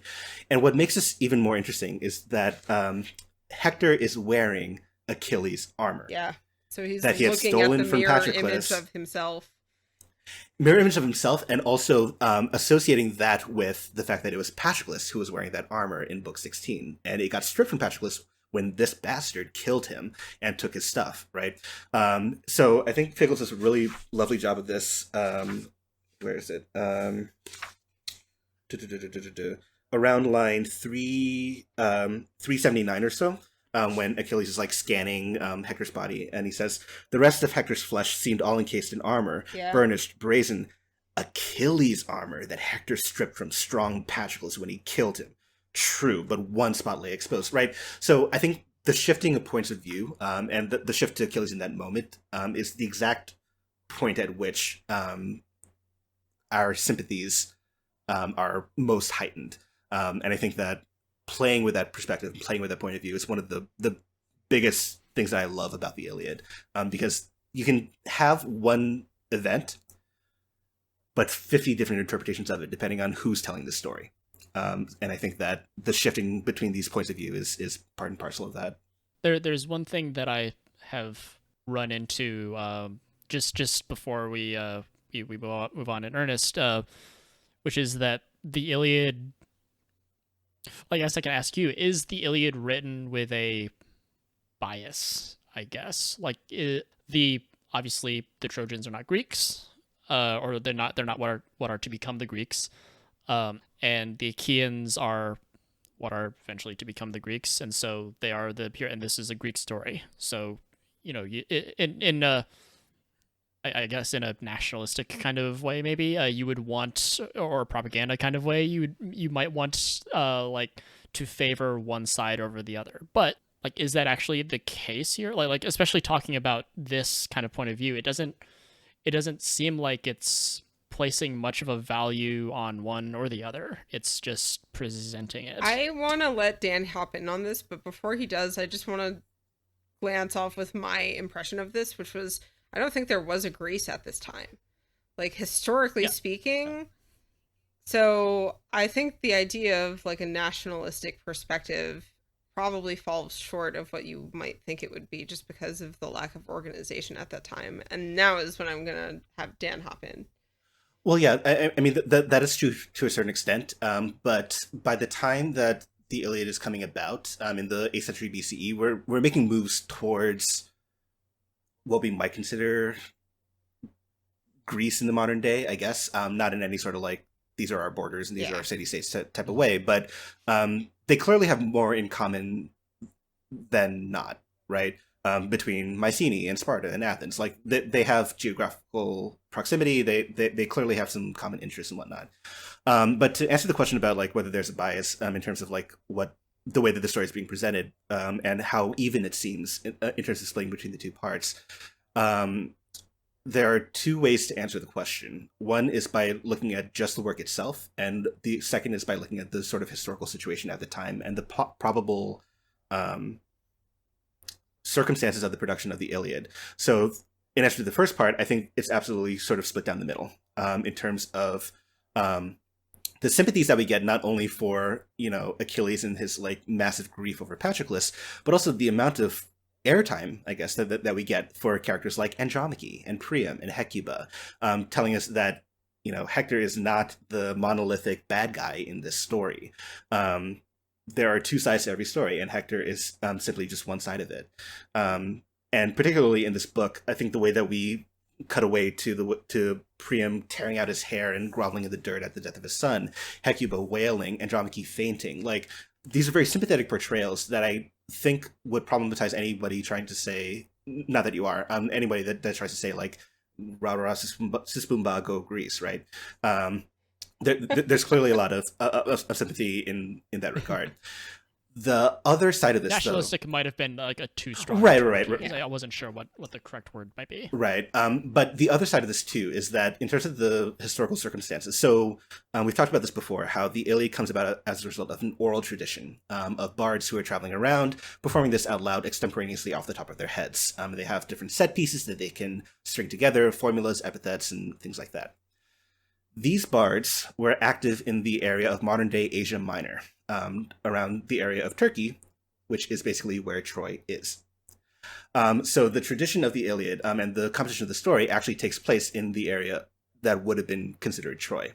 And the story is being composed 500 years or so after the so-called Trojan War. So Trojan War, probably, if any war like this ever happened, it was in the Mycenaean era, so around like 1250 BCE, something like that. We're talking like 500 years later, but these bards are active in basically the same geographical area. At that time, this area of Asia Minor is considered a part of the Greek consciousness, I guess. There's a dialect of Greek called Ionic that's being spoken at this time that the Iliad is composed in. So they are Greeks, but they have this sort of like geographic affinity with the Trojans. So maybe that's one reason why we might have a more even-keeled approach to this, because there's a lot of cultural influences coming from geography, from language, from culture, from religion, that are all coming to bear on this one work that is very sort of melting potish in that regard. So I think that if you're seeing a sort of an even keel to it, that might be one reason for it. I suppose I'm struggling to imagine, like, I mean, not to get too political or what have you, but I don't know. Like, I can't, I'm having difficulty imagining like an American equivalent where these sides are given as fair or as critical a shake as the Iliad provides, and so it's just interesting. I don't know if like my knowledge of history is very, very shaky and fuzzy. I don't know if like the Trojans are. Well, this is all, like, I will part give of, you this to like, consider in terms of what you just said. America is a very young country. Like the period of time that Dan just mentioned in terms of the time elapsed between when the Trojan War might have happened, right? That is longer by far than America been... has even existed. So like the fact that there are no stories with that much of an even keel also just comes from like the amount of time hasn't elapsed to, I think, allow for that kind of depth. Sure. I think that's part of it, and also I think, not to get too like simplistic about it, but I mean, times are much more polarized now. Yeah. I mean, there's a lot of things in the modern day in terms of like media narratives, in terms of political narratives that favor pushing one side of an agenda versus trying to offer an even keel. I also think just the nature of storytelling has changed. Exactly. Because keep in mind, this is also like just such a different way of telling a story than we are accustomed to now. So I think all of these elements kind of combine to create a situation where it may have just been that was the way that this type of story was told. Even if these bards are residing in the area of Troy, like maybe they just, the tradition is to tell both sides of, or all sides, because it's also like there's not really two sides to this. It's almost kind of like spherical or whatever, because there's the gods and there's the narrator, which is beyond and kind of looming over all of this. So it's just and it is yet another one of the things that continues to like blow my mind about the Iliad, because it's so, there are so many layers to it. And I think it's one of the things that comes through in this book, because this book itself is just layers on layers of like different things going on all at the same time while this one man is dying. Right. And I mean, to put other things into context, though, I mean, just by saying that the Iliad is a little bit more even keeled, that it's not necessarily pro one side or pro the second side or anything like that, isn't to say that there aren't ancient works that that have that sort of like what you call it, partisan bent to it, I guess, for lack of a better word. I mean, for example, Herodotus's histories that talk about the Persian War. Persians do not come off well in the telling of that, because the Greeks are fighting against the Persians in terms of this larger war, versus having, and they're very much like an exoticized like other type of culture, in a way that I think is much more divided than Ionic Greece versus like mainland Greece is, but by the time the Iliad comes about. So I don't want to like cast the Greeks as saints in this regard. They definitely have their moments. Just looking at the Iliad itself, I guess, like, in isolation. This is particularly interesting since this is kind of I guess, a telling or retelling of events that I guess really happened, sort May of. have. Maybe question mark, yeah. Or supposedly happened. There is some questionable evidence to suggest that this could possibly have happened, is my understanding of it. Yep, that's basically it, yeah. I guess to sort of branch off of comments that we've made about how storytelling has changed, and I brought this up in the conversation that was lost to time. I'll bring it up for Grad as well, and for us to sort of revisit. I was thumbing through the internet, looking for like just stuff that people say about the Iliad. I came across this one. It was a little podcast. It was like 25 minutes long. I can't remember the name of it. It was entitled like Misconceptions About the Iliad. And I think they had on people like me and Llama, just people who are interested in the Iliad. We've read it and we like to talk about it. And toward the end, I think it was their guest who stated, canonically, Hector is kind of a coward because he ran from Achilles, when he talked a big game, and then when Achilles shows up, he turned and ran, which is an interesting read. We've talked about cowardice and courage a little bit on the podcast, mainly, at least for me, in reference to Diomedes, who also struggles with like the idea that Hector is a coward. To me is ridiculous, but from like some like Diomedes' perspective, it at least has something there. Like I think about how Diomedes is sort of reluctant to show that he was afraid of the god of war, or he was reluctant to run from Zeus's lightning bolts in case someone said, "Oh, he ran from Hector." And so that statement is both it's ridiculous in the same way that Diomedes doesn't want to run away from the lightning bolts because he's afraid. But this is clearly something that I'm sitting here thinking like how angry that statement made me the first time, and how I forgot that. Like, I definitely forgot you telling me that, and now I'm equally as angry as I was the first time, I think, because it is ridiculous. But on paper, Hector does, as soon as he sees Achilles, he turns tail and runs, which has us, I think, very plainly and clearly asks us, what is cowardice and what is courage, and how do we read Hector in this moment? Yeah, I don't know. What say you? So I'm somewhere in the middle of the road, honestly, in terms of reacting to that statement of Hector being a coward, because I think that's stated very, very strongly, and I wouldn't necessarily agree with it.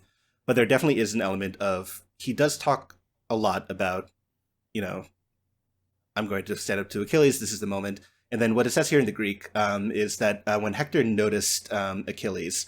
This is lines 136 and 137 in the Greek, around line 162 in the translation. Hector looked up, saw him, started to tremble. Nerve gone, he could hold his ground no longer, and then he starts to run away. The Greek here says, a tromos hele Hectora, a shaking, a trembling, seized Hector. He didn't dare to stay on the spot. He left the gates behind, and he went in fear. He went in flight. Who among us would not turn around and run? This is what I said. This is exactly what I said. when faced, particularly with the way that Achilles is described at this point, Achilles was closing on him now, like the god of war, the fighter's helmet flashing over his right shoulder, shaking the Pelian ash spear, that terror, and the bronze around his body flared like a raging fire or the rising blazing sun. I would be terrified. I would run away. I would poop myself immediately. Absolutely. And then run. So I think the question that you're asking is exactly right. How do we define cowardice? Are we talking about... How do we read this then? Yeah. Right. What do we call this? Like, in terms of like evaluating a situation and realizing that maybe this isn't going to go your way, so that you maybe that's the point at which you run. I don't think I would call that cowardice. I think as much as... Sorry, please go on.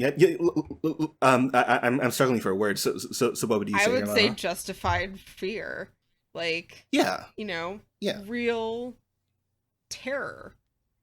I mean, I think it's appropriate that Fagles uses that terror, because that's exactly what's coming at you, that terror, and that is right.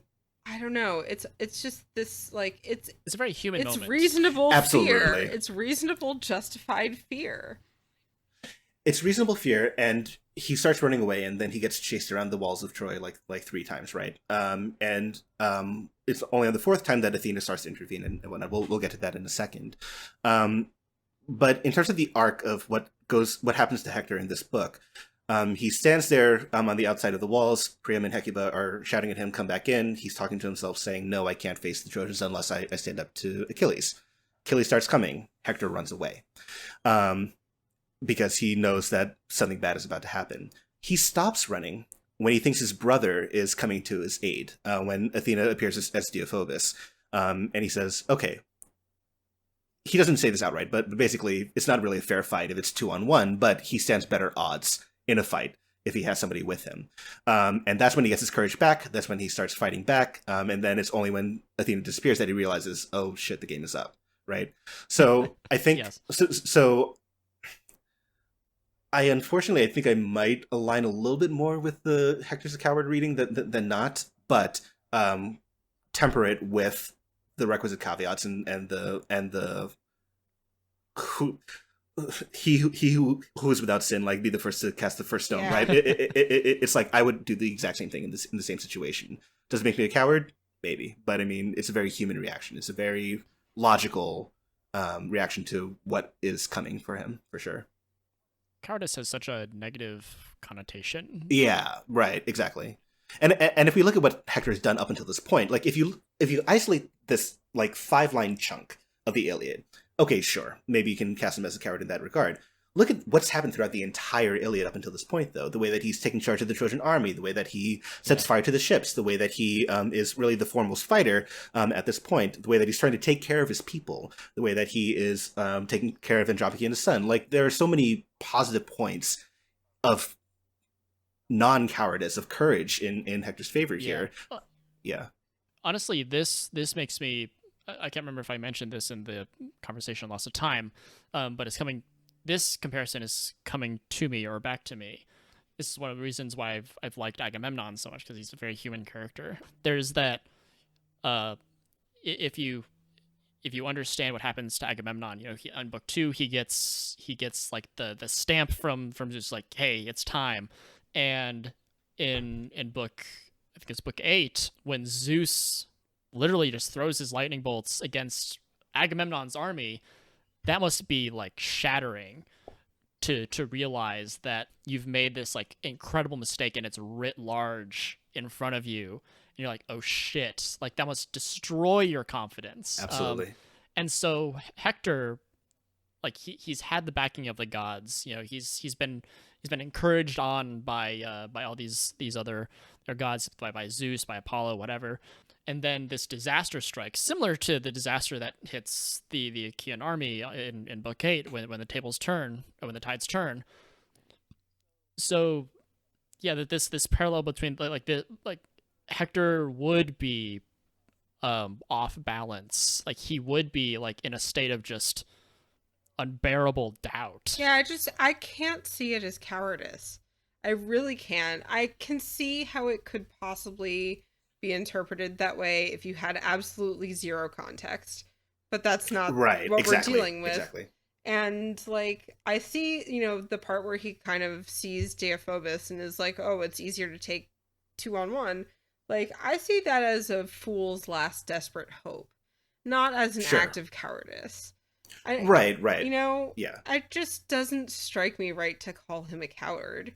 He's a desperate man who's about to die at the hands of an absolutely jacked up champion of the, you know, like, Yeah. Against the possibly most fearsome person you could be pitted against. I don't think I think it's just instinct also. Like, if you see that coming at you, you're not just going to stand there and play a game of chicken. You're going to run. I like the way that you phrased that. I think that the desperation angle puts that into context for me. So I think you both are doing a very good job of swaying me away from my initial alignment with the cowardice angle, because you're absolutely right. It reeks of desperation. It reeks of the last stand of somebody who's trying to get out of what he knows is coming. Right. And again, who among us in that situation would not be trying for the same things? Would not be trying to delay that? I'm also a big fan of, like, the idea that not every kind of act or way of being is mutually exclusive. So, like, you can be desperate and a coward. You can be desperate, you can be a coward, or you can be none of those things. It doesn't, like, absolutely. If you are desperate doesn't mean you're a coward, and if you're a coward doesn't mean you're desperate. Absolutely. And I think this is one of those cases where people sometimes see those things as mutually exclusive when they're not. Right. And the essentializing of, like, one quality or another. Yeah, like, right. If you ignores the fact that you have a lot of things going on. If you say if you run, you're a coward, that is putting aside so many situations where you can run and absolutely not be a coward. Does it mean he is not? Not necessarily, you know, but I think in this case, I lean towards the idea that he is not a coward. Because I don't think those things are mutually exclusive. I don't think running makes you a coward, and I don't think, seeing the one person that you know might be able to help you and then being like, okay, maybe I can do this, I don't think that's cowardice. Absolutely. And to stand, I guess, a little bit for the person whose name I don't know, but whom we all sort of disagreed with very quickly and passionately, like this, from my experience of having read the Iliad multiple times, you know, I think I mentioned, like, in book 9, the first time I got in the room was when Achilles he gave his reasoning for wanting to leave the war, for wanting to sail home. You know, I would rather live a long life than to die in great glory. Yeah. Which I thought was, like, very mature. But after reading the Iliad more times and picking up on other things that, you know, are clearly there in the text, my eyes read them, but I didn't maintain them, and I have lost them along the way. And so I didn't have that context, like the context that I've been harping on this whole time with Achilles throughout this book. So reading it again now, I have a different appreciation for what he says. So, like, it is a continuous journey understanding the Iliad, and, like, missing those things is so much easier than you think. That's a really great point to make. I talked before, and again, maybe I think I may have mentioned this in the next episode because we are time traveling. But this is why I read Lord of the Rings, like, every year basically, and have a number of books that I like to reread, because rereading helps you capture the nuance in the words in ways that you cannot possibly do in a single reading. It's just not possible. Or even in, 2 readings. So, like, the fact that you can have a takeaway like that, and it could potentially be valid in a sense if you kind of look at it at a glance. But I think when you repeatedly read it and get more of the context and it sinks in, it bears out the nuance in the situation, and it makes you look at it from a different perspective. That's why I love rereading books and rewatching movies. and it's also a question of like what mindset you bring to the text each time you interact with it, right? Yeah. So I mean, just a quick example, like specifically with the Iliad. So my three major interactions with the Iliad, my roles have been as a graduate student who's trying to get my PhD in classics, as a teacher of this text, both the folks who know the ancient Greek or those who don't know it, and teaching it in translation, and this podcast, talking to the two of you, in fact. And oh God, which is really great. And again, I've said before, and I'll say again, like I'm learning so much myself through these conversations that I'm very grateful to the two of you for. But the reason why I bring this up is because the first time I read the Iliad, and specific parts of it were when I was studying for like my qualifying exams. And I was very much in this mindset of a student trying to get across the ideas of like, okay, Achilles, good guy, Hector, bad guy. Okay, this is what the Greek says, blah, blah, blah. And then all of a sudden when I started teaching it and I started like paying attention to what was actually there in the text in a way that I couldn't appreciate when I was so bogged down in exams and classes and things like that, all of a sudden, like I started appreciating the nuances of like these different decisions that are being made about like what is right and what is wrong. And now talking to the two of you in this podcast, like I've basically come full circle from basically Achilles is a good guy to Achilles has a lot of really important flaws that we need to talk about because there's it's always been there in the text. I just haven't been able to appreciate it until this point in time. And only because I looked at it through all these other different lenses. So I think that there's no right answer to a lot of the questions that have been brought up in the context of this podcast in terms of like, and not to make it too simple, but like, who's the good guy? Who's the bad guy? Yeah. Is this person right? Is this person wrong? I think that it always depends on where you're at and how you are interacting with the text, like what stage of life you're at, honestly. Yeah, and hopefully when you, we do a bit of, I guess, or at least I try to do a bit of soul searching in the next episode where we sort of try to bring the Iliad together, and you know maybe I'll have revealed more about myself than I'll have revealed about the Iliad. I don't know. Yeah, hopefully you'll get to enjoy that. Well, I mean to put another idea out there, just as a sort of a personal story about my interactions with ancient texts as well.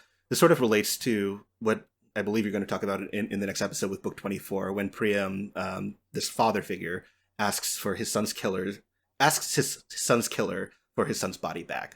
Like that interaction was just so heart-wrenching and so emotional. And this idea of like the bond between a parent and a child is very, very powerful.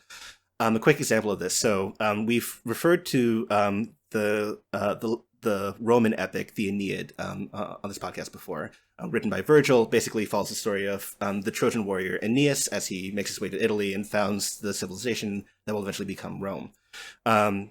His father comes along for the ride, whose name is Anchises. And basically, as Troy is burning, Aeneas saves Anchises and his son Ascanius from the burning wreckage of Troy, and they make the journey together towards the eventual site of Rome. And in book 3 of the Aeneid, Anchises is getting on in years. And basically, towards the end of book 3, Anchises dies of old age before they make it to the spot that will eventually become Rome. First time I read this was when I was when I was like 17 years old in high school, because we did Virgil in AP Latin my senior year of high school. And then the next time that I really read the Iliad and really appreciated it was in grad school, again for my qualifying exams, and then as a teacher, my first year of teaching out of grad school. The September of when I started teaching, my father died. And I was teaching the Aeneid, literally book 3 that week. Oh, wow. So all of a sudden, when I came to class that week, and I was talking about what happens to Anchises and Aeneas as a very pious son loving his father, all of a sudden, I have this new perspective on this work that I didn't have before because my life experience had changed. Something had happened in my own life that made me appreciate book 3, which in previous reads I had literally thrown away. I never cared about book 3 because it's sort of like a weird he died, travel chapter. Right. And it's sort of like a weird little vignette at the very end. It's sort of like book 3 is all about traveling and all of a sudden we went to this place and that place. And oh, by the way, my dad died at the end of the book. It's like, okay, kind of like a throwaway chapter. All of a sudden, I spent an entire 50 minutes in class talking about this one little paragraph because that's what made the most sense to me at that time. So the texts do not change, right? they don't change over time. This translation of Fagles' Iliad is always going to be there with the same words whenever you flip to page 352 and whatnot, right? But the lens with which you analyze a story, the details that you bring out, and the way that you interpret them and analyze them is necessarily going to change based on what you're interested in looking for. I'm sure that like reading it in college versus like recording a podcast is a very different experience, right? Throughout this experience, I've been thinking a lot about, because I'm basically at twice the age I was when I read this last. Yeah. And, you know, that is a lot of life experience that I've gained. Yeah. I mean, I'm in my early 30s, you know, and so like 15, 16 years is a lot of time. And my life has changed a lot. And I have read more into a lot of situations in the Iliad because of that I were not even like part of my consciousness when I was a teenager. And I was just like, they're making me read this Greek crap. I don't understand it, you know? So the fact that like experience, and I think this is one of those books where like it has changed a lot for me. People have died in my life. People have, you know, just had those raw emotional fears, and it changes the way you look at the book. It's a really like emotionally impactful book, and especially towards the end of it, where, oh my gosh, yeah, you know, because I know we gotta start getting to the end game here because it's intense, and I really want to talk about it. You know, this moment that we've referred to before about when the apparition of Deiphobus that Athena has appeared to him as abandons him. Mm-hmm. And he kind of gets his mojo back, whereas before he turned and fled when he realizes it's really over. You know, he doesn't fall to his knees and spread his arms like Han. He doesn't turn and run like he did just a moment ago. He doesn't pursue any of the plans that he had thrashed out earlier in his own great heart. He draws his sword and he's like, all right, I'm going to go down fighting. Yeah, and he knows he has no hope. Really emotionally poignant because, like, I think of Hector as one of the people in this story who has been just shit upon throughout his life. Oh, yeah. He has done everything right. He has the right lineage. He is the right type of person. He seems a decent fellow, you know, and then his brother gets him into this asinine situation where he consistently is the only one who really shows up for Troy and is defending this. I mean, like, obviously that's reducing it a little bit, but he is this figurehead of the defense of Troy. And now here at the last moment, everything has abandoned him, and he's just like, yeah, I think I'm going to go out with a bang. And it is so, like, heartening and then, you know, kind of devastating as he dies in that moment with Achilles glorying over him, you know, in the armor that he stripped from Patroclus and taunting him. And he hurls kind of one last taunt at Achilles as well, because doesn't he, like, reference his death? So it's not really a taunt, it's more of a curse. Yeah. It's a curse and a threat, really. I mean, he says, quoting from around line 390 here, Hector, surely you thought when he stripped Patroclus' armor that you would be safe, never fear of me, far from the fighting as I was, you fool. Left behind there, blah, blah, blah. You, the dogs and birds will maul you, shame your corpse while the Achaeans bury my dear friend in glory. So really sort of taking it back to the end game for Achilles here. But I'm also talking about what Hector says back to Achilles, which is, I know you well, I see my fate before me, never a chance that I could win you over, iron inside your chest, that heart of yours, but now beware, or my curse will draw God's wrath upon your head. And he's saying that, you know, you're gonna get wrecked. And then he dies in the middle of his sentence, basically. Which is interesting because we've talked about this before as well with Patroclus' death in book 16, where it's basically you curse the one who killed you, and then you die. Your soul flies down to the underworld and whatnot. So Patroclus tells Hector, Achilles is coming for you, then he dies. Hector tells Achilles, Paris and Apollo are coming for you, and then he dies. In the exact same wording that we had in Book 16, death cut him short, and closed in around him, flying free of his limbs, his soul went winging down. So a real sort of like young and supple strength, poetic, yeah, exactly. So real poetic progression here from Book 16 to 22 for sure. If you'll allow me to harken back to, I can't remember what episode it is, but it was earlier when I was talking about how cool the epithets are and how I love it when they like most of the time it feels like, you know, they're for like metrical purposes or what have you, but there are times when they get really reified. Book 6 is like a really good example of that with Hector's blazing helmet. Yeah.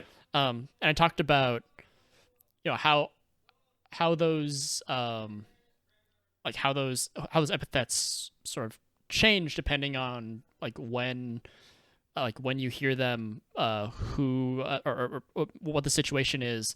I think I gave the example of like how what sort of a quality does, like, say Agamemnon dies, and we have a line that says Agamemnon, Lord of Men, dies. Like the Lord of Men takes on a much different tone, and I love that even in death, as he's dying, Hector's helmet is still flashing. Oh yeah. Isn't that flashing or shining quality godlike, or evocative of godlike imagery? Like, isn't Achilles like shining? He's always flashing or blazing, and this is sort of Hector. His whole body doesn't blaze, but his helmet does. He has a little bit of that, even though he doesn't have the whole thing. It could be divine. It more often seems to signify speed more than anything else. Whether or not something is actually running along or actually being speedy at that point, right? So Achilles swift of foot or something like that, or when something is flashing, the implication is that it's moving along at such a pace that the sun glints off of it at in a flashing sort of way. So I think that's the kind of implication to it, but there's absolutely a correlation as well between like flashing light and something divine. I mean, we just saw that with Achilles' spear point, right? Achilles blazing like the sun, about to charge at Hector. So I think there is a little bit of divineness to that epithet for sure. Yeah, I don't know. I love that his helmet is still flashing, even in his last words. Yeah, I mean, I think the way that Emily Wilson puts it in her introduction to the Odyssey is that like epithets are like essential qualities of the person that they're attributed to. So his helmet flashes once; it's always going to keep flashing, even at this point of death. Yeah, and you can sort of, I guess, if you want to get really melodramatic about it, you can see that glimmer go out as he goes out, and his helmet no longer flashes. Oh yeah. You know, his corpse, like, I don't know if his corpse ever wears. I guess his corpse kind of wears armor later when they put on a battle shirt to carry him off in Book 24, but you know, I don't know if his helmet would flash in death. Yeah. Not necessary. I think that would be like a symbolic kind of death, signal. Yeah, the end of the flashing helmet. Yeah, and Hector dies. This is spoiled. Everyone of course, stabs the body, in the which chapter. Always freaked me out. I love how like they just talk about this like line, or maybe not a line, but like a horde of Achaeans who just come over and like everyone stabs the body, which I would imagine to be some kind of ritualistic type, gloating thing. It could be, or I think it might even just be more straightforward than that. Like, these guys hate Hector. Like, the Greeks have their most formidable enemy finally cut down. They're certainly not doing it to make sure that he's dead. That much we know. Right. He's extremely dead already. For sure. Yeah, I mean the glee with which this happens, right? I mean the Greeks are given this sort of like generic voice saying, look here, how much softer Hector is to handle now than when he gutted our ships with roaring fire, and they're gloating and stabbing his body. It's a very gruesome image for sure, but it's sort of like the exaltation of the bloodthirstiness of war. Your most formidable enemy is finally cut down. can I pose a question? This has come up at least once. Book 19, when Achilles is trading oaths with Agamemnon. I think I mentioned this, where Achilles sort of brings up, Zeus has killed so many Achaeans for whatever reason, for some reason, and of course, we the readers know the reason. And it comes up again here, sort of. This is around a little bit before line 450. It says, "Friends, lords of the Argives, are my captains." Achilles says, "Now that the gods have let us kill this man who caused us agonies, loss on crushing loss, more than the rest of all their men combined." It feels so. So much like we are being reminded. It's the passive voice again. How Achilles lays lays the blame or responsibility, I guess. I'm not too sure. I'm not too sure how to read these parts. Like when Achilles says, "Oh, Zeus is killing our Achaeans for whatever reason," or when he says here, like, "This is the guy who's been causing us all these losses." Like, I don't know how to read Achilles here. I don't know if I should read him as, like, did he forget? Does he mean this truly? Is he, like, saying this to absolve himself? Does he just not care? I don't know. I don't know how to read his attitude when he says things like this. If he didn't say things like this, obviously I won't have this question. But it keeps happening. It's happened a couple times where he's just blatantly brought up, like, this is, like, I don't like this. This is what's causing us this grief, and we know that it's him who wished this upon the Achaeans. But now it seems like he's almost forgotten. Right, and I think so. This all stems back from book 1, right? When Achilles basically praises Zeus, like, let them pay for in death for the glory that Agamemnon has taken away from me, right?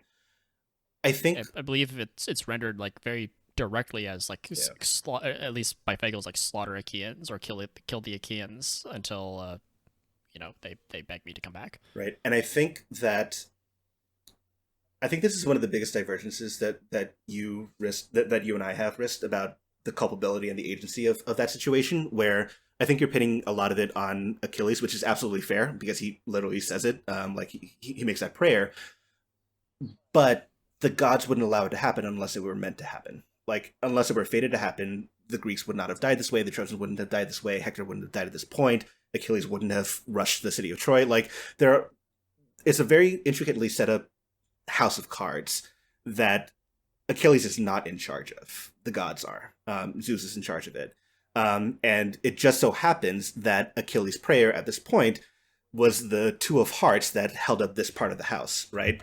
So that's why Zeus was willing to fulfill that hope.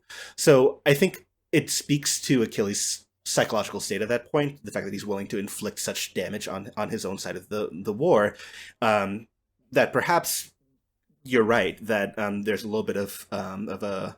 Even if there isn't material culpability, I would say that there is, like, a moral culpability. Right, like, exactly, like yeah. Like if you try to shoot someone and you miss, but they slip and fall and break their neck or whatever, right, and they die, you didn't kill them, but you still really tried. Absolutely, absolutely. And so whether or not this was fated to come out or not, right, I would, as you said, Achilles still did it, and he still wanted it, and so maybe the exact material blame isn't there. I don't know how the fates were, or if he was truly fated to, like, make this prayer in the first place or whatever. Right.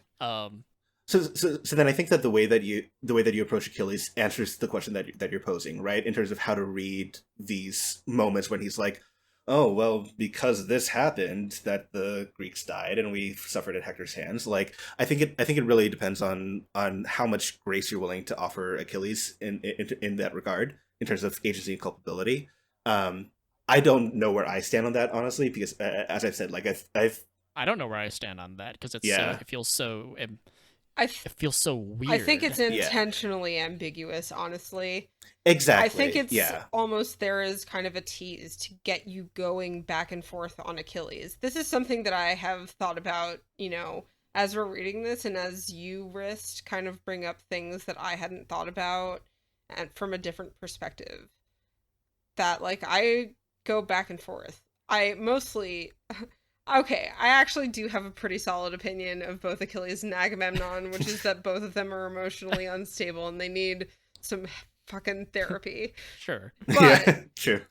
As it stands in terms of like morality or assignment of blame or just judgment of their characters overall, I think it is supposed to be intentionally ambiguous. And I kind of like that because it allows me to go back and forth and kind of decide how I feel about them on any one given reading.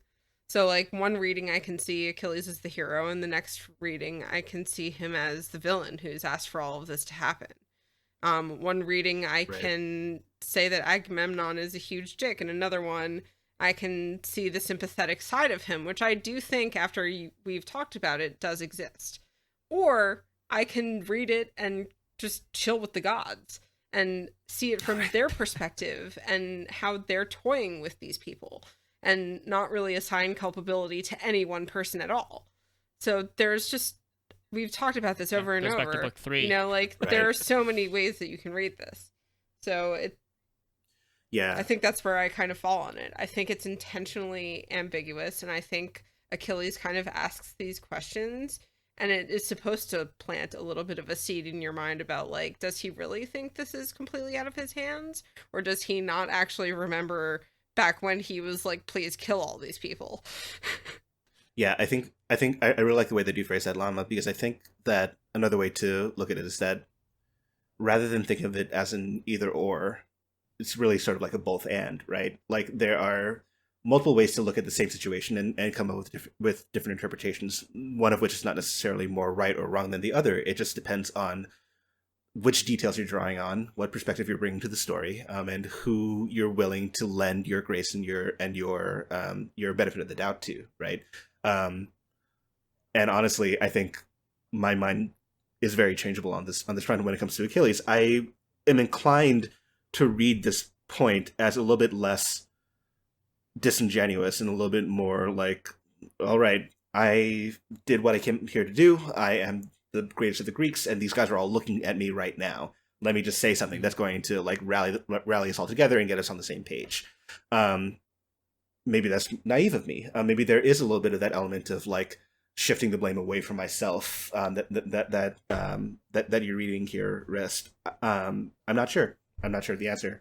And again, like the biggest reason why I bring it up is because it's happened multiple times. Yeah, exactly. Yeah, I think multiple times where he's like pointed a finger, I suppose. Yeah, I think this brings me kind of full circle on my like vendetta of the importance of mutual exclusivity. Right, yeah. Well, we can close out book 22 on what is I guess a fairly vivid image. If we are to take this cinematically, we kind of like they're obviously those who are at the walls, Priam and whomever have seen Hector die, and I guess we shouldn't gloss over the fact that Achilles has made an effort to desecrate the body. In addition to all the stabs and stuff, he's lashed him to his chariot and he's just dragging him around. And really having a hell of a time while he does it. Absolutely, pretty disrespectful. Yeah, that's a good word for it. And Priam is scrambling to try to get his son, and then we have this sort of contrast of tones where we zoom up to wherever Andromache is, and she's drawing a bath for Hector, which is a very sad image. Yeah, it's a very sad image because she's expecting him home. She's getting this cauldron ready for him because he likes a bath after he's fought hard. Yeah. And then she hears all the wailing and weeping, and we get a very sad, impassioned speech toward the end, where she mourns her own fate. She mourns the fate of Troy, and she mourns the fate of Astyanax. Still the coolest name in the Iliad. Very true. There's also if you'll allow me a moment to point this out, there are, or it seems as though whenever someone is like grieving or something like that, in like a really extreme way, maybe not whenever, but very often, this idea of like if only I'd never been born or if only I died.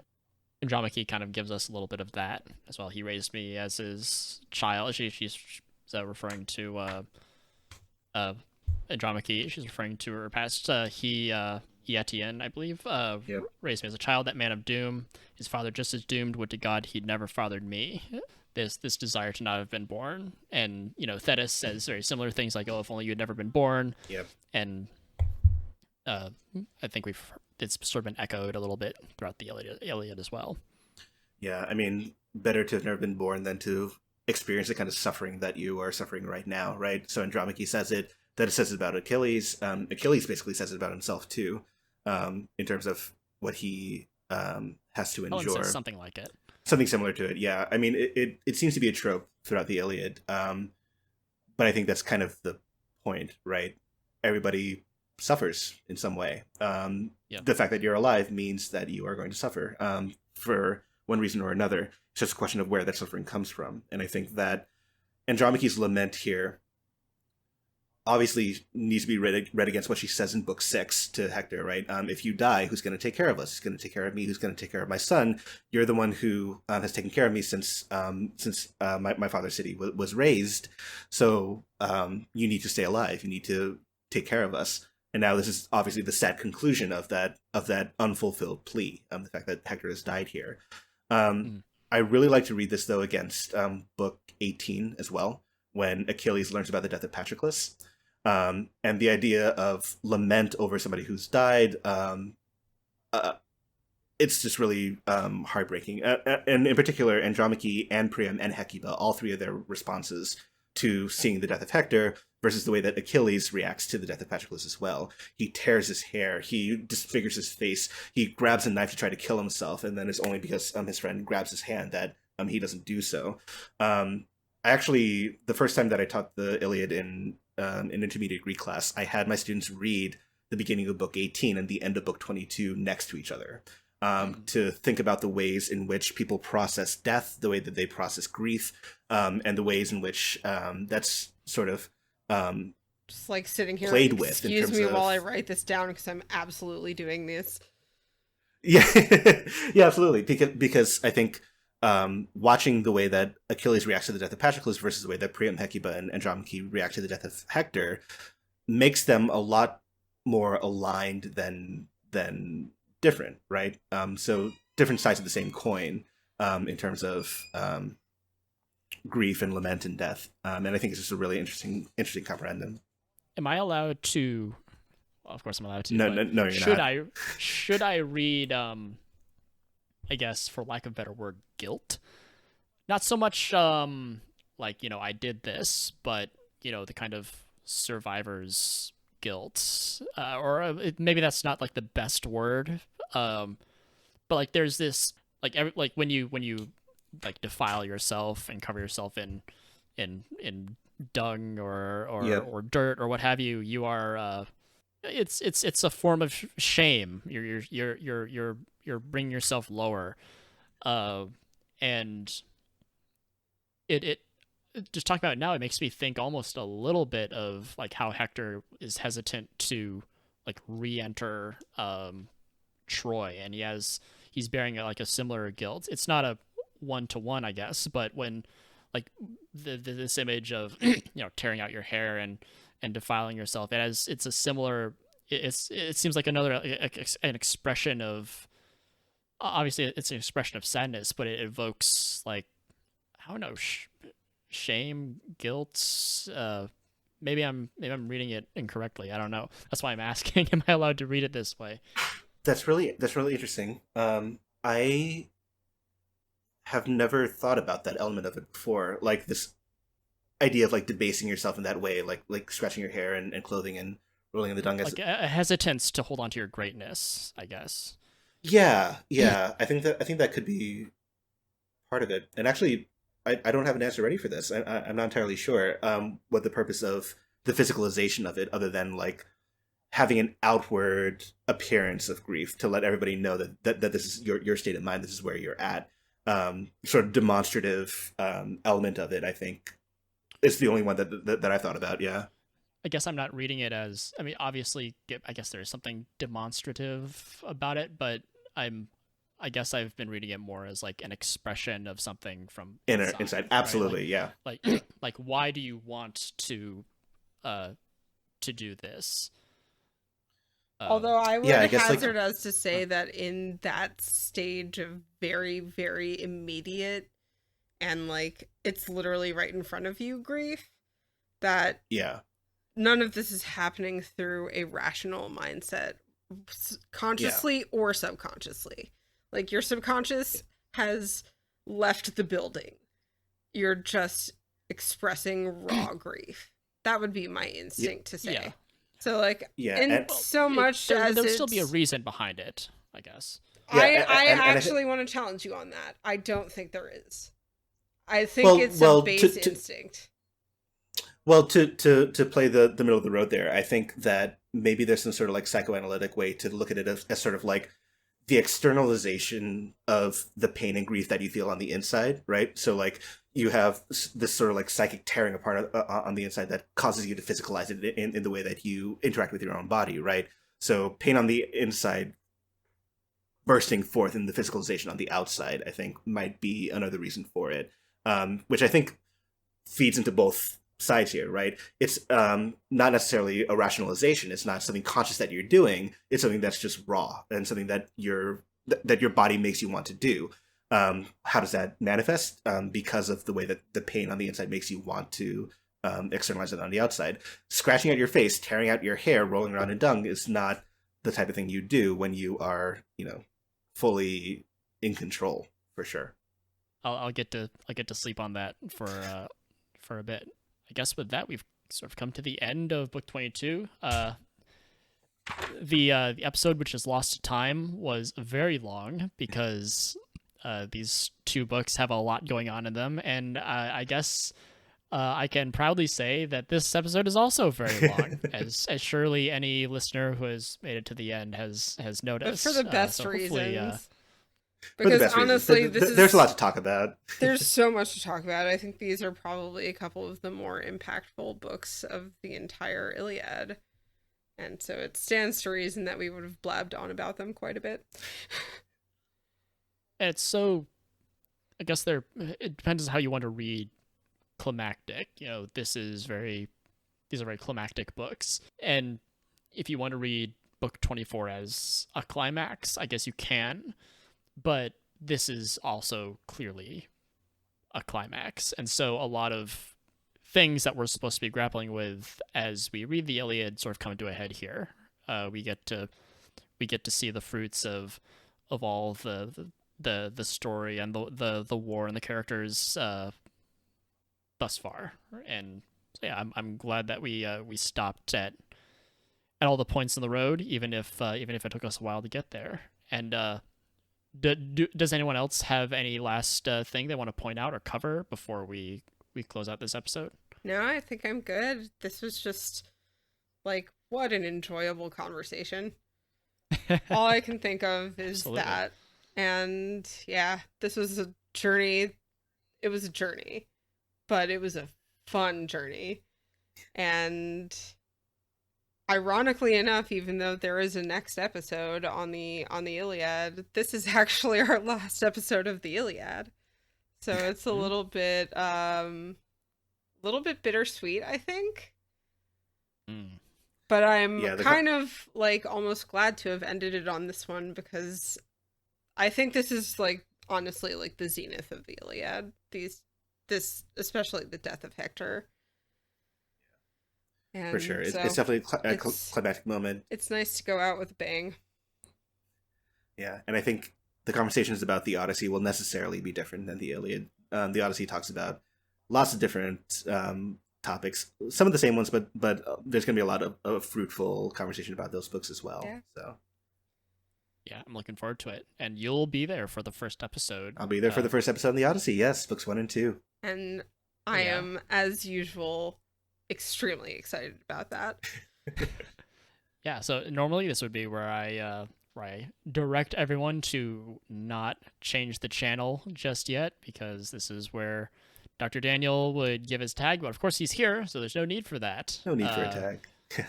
So this is where we'll wrap it up, and we'll continue this discussion in episode 12, I guess. Yep. And thank you all for being here. Dr. Daniel, thank you for your time.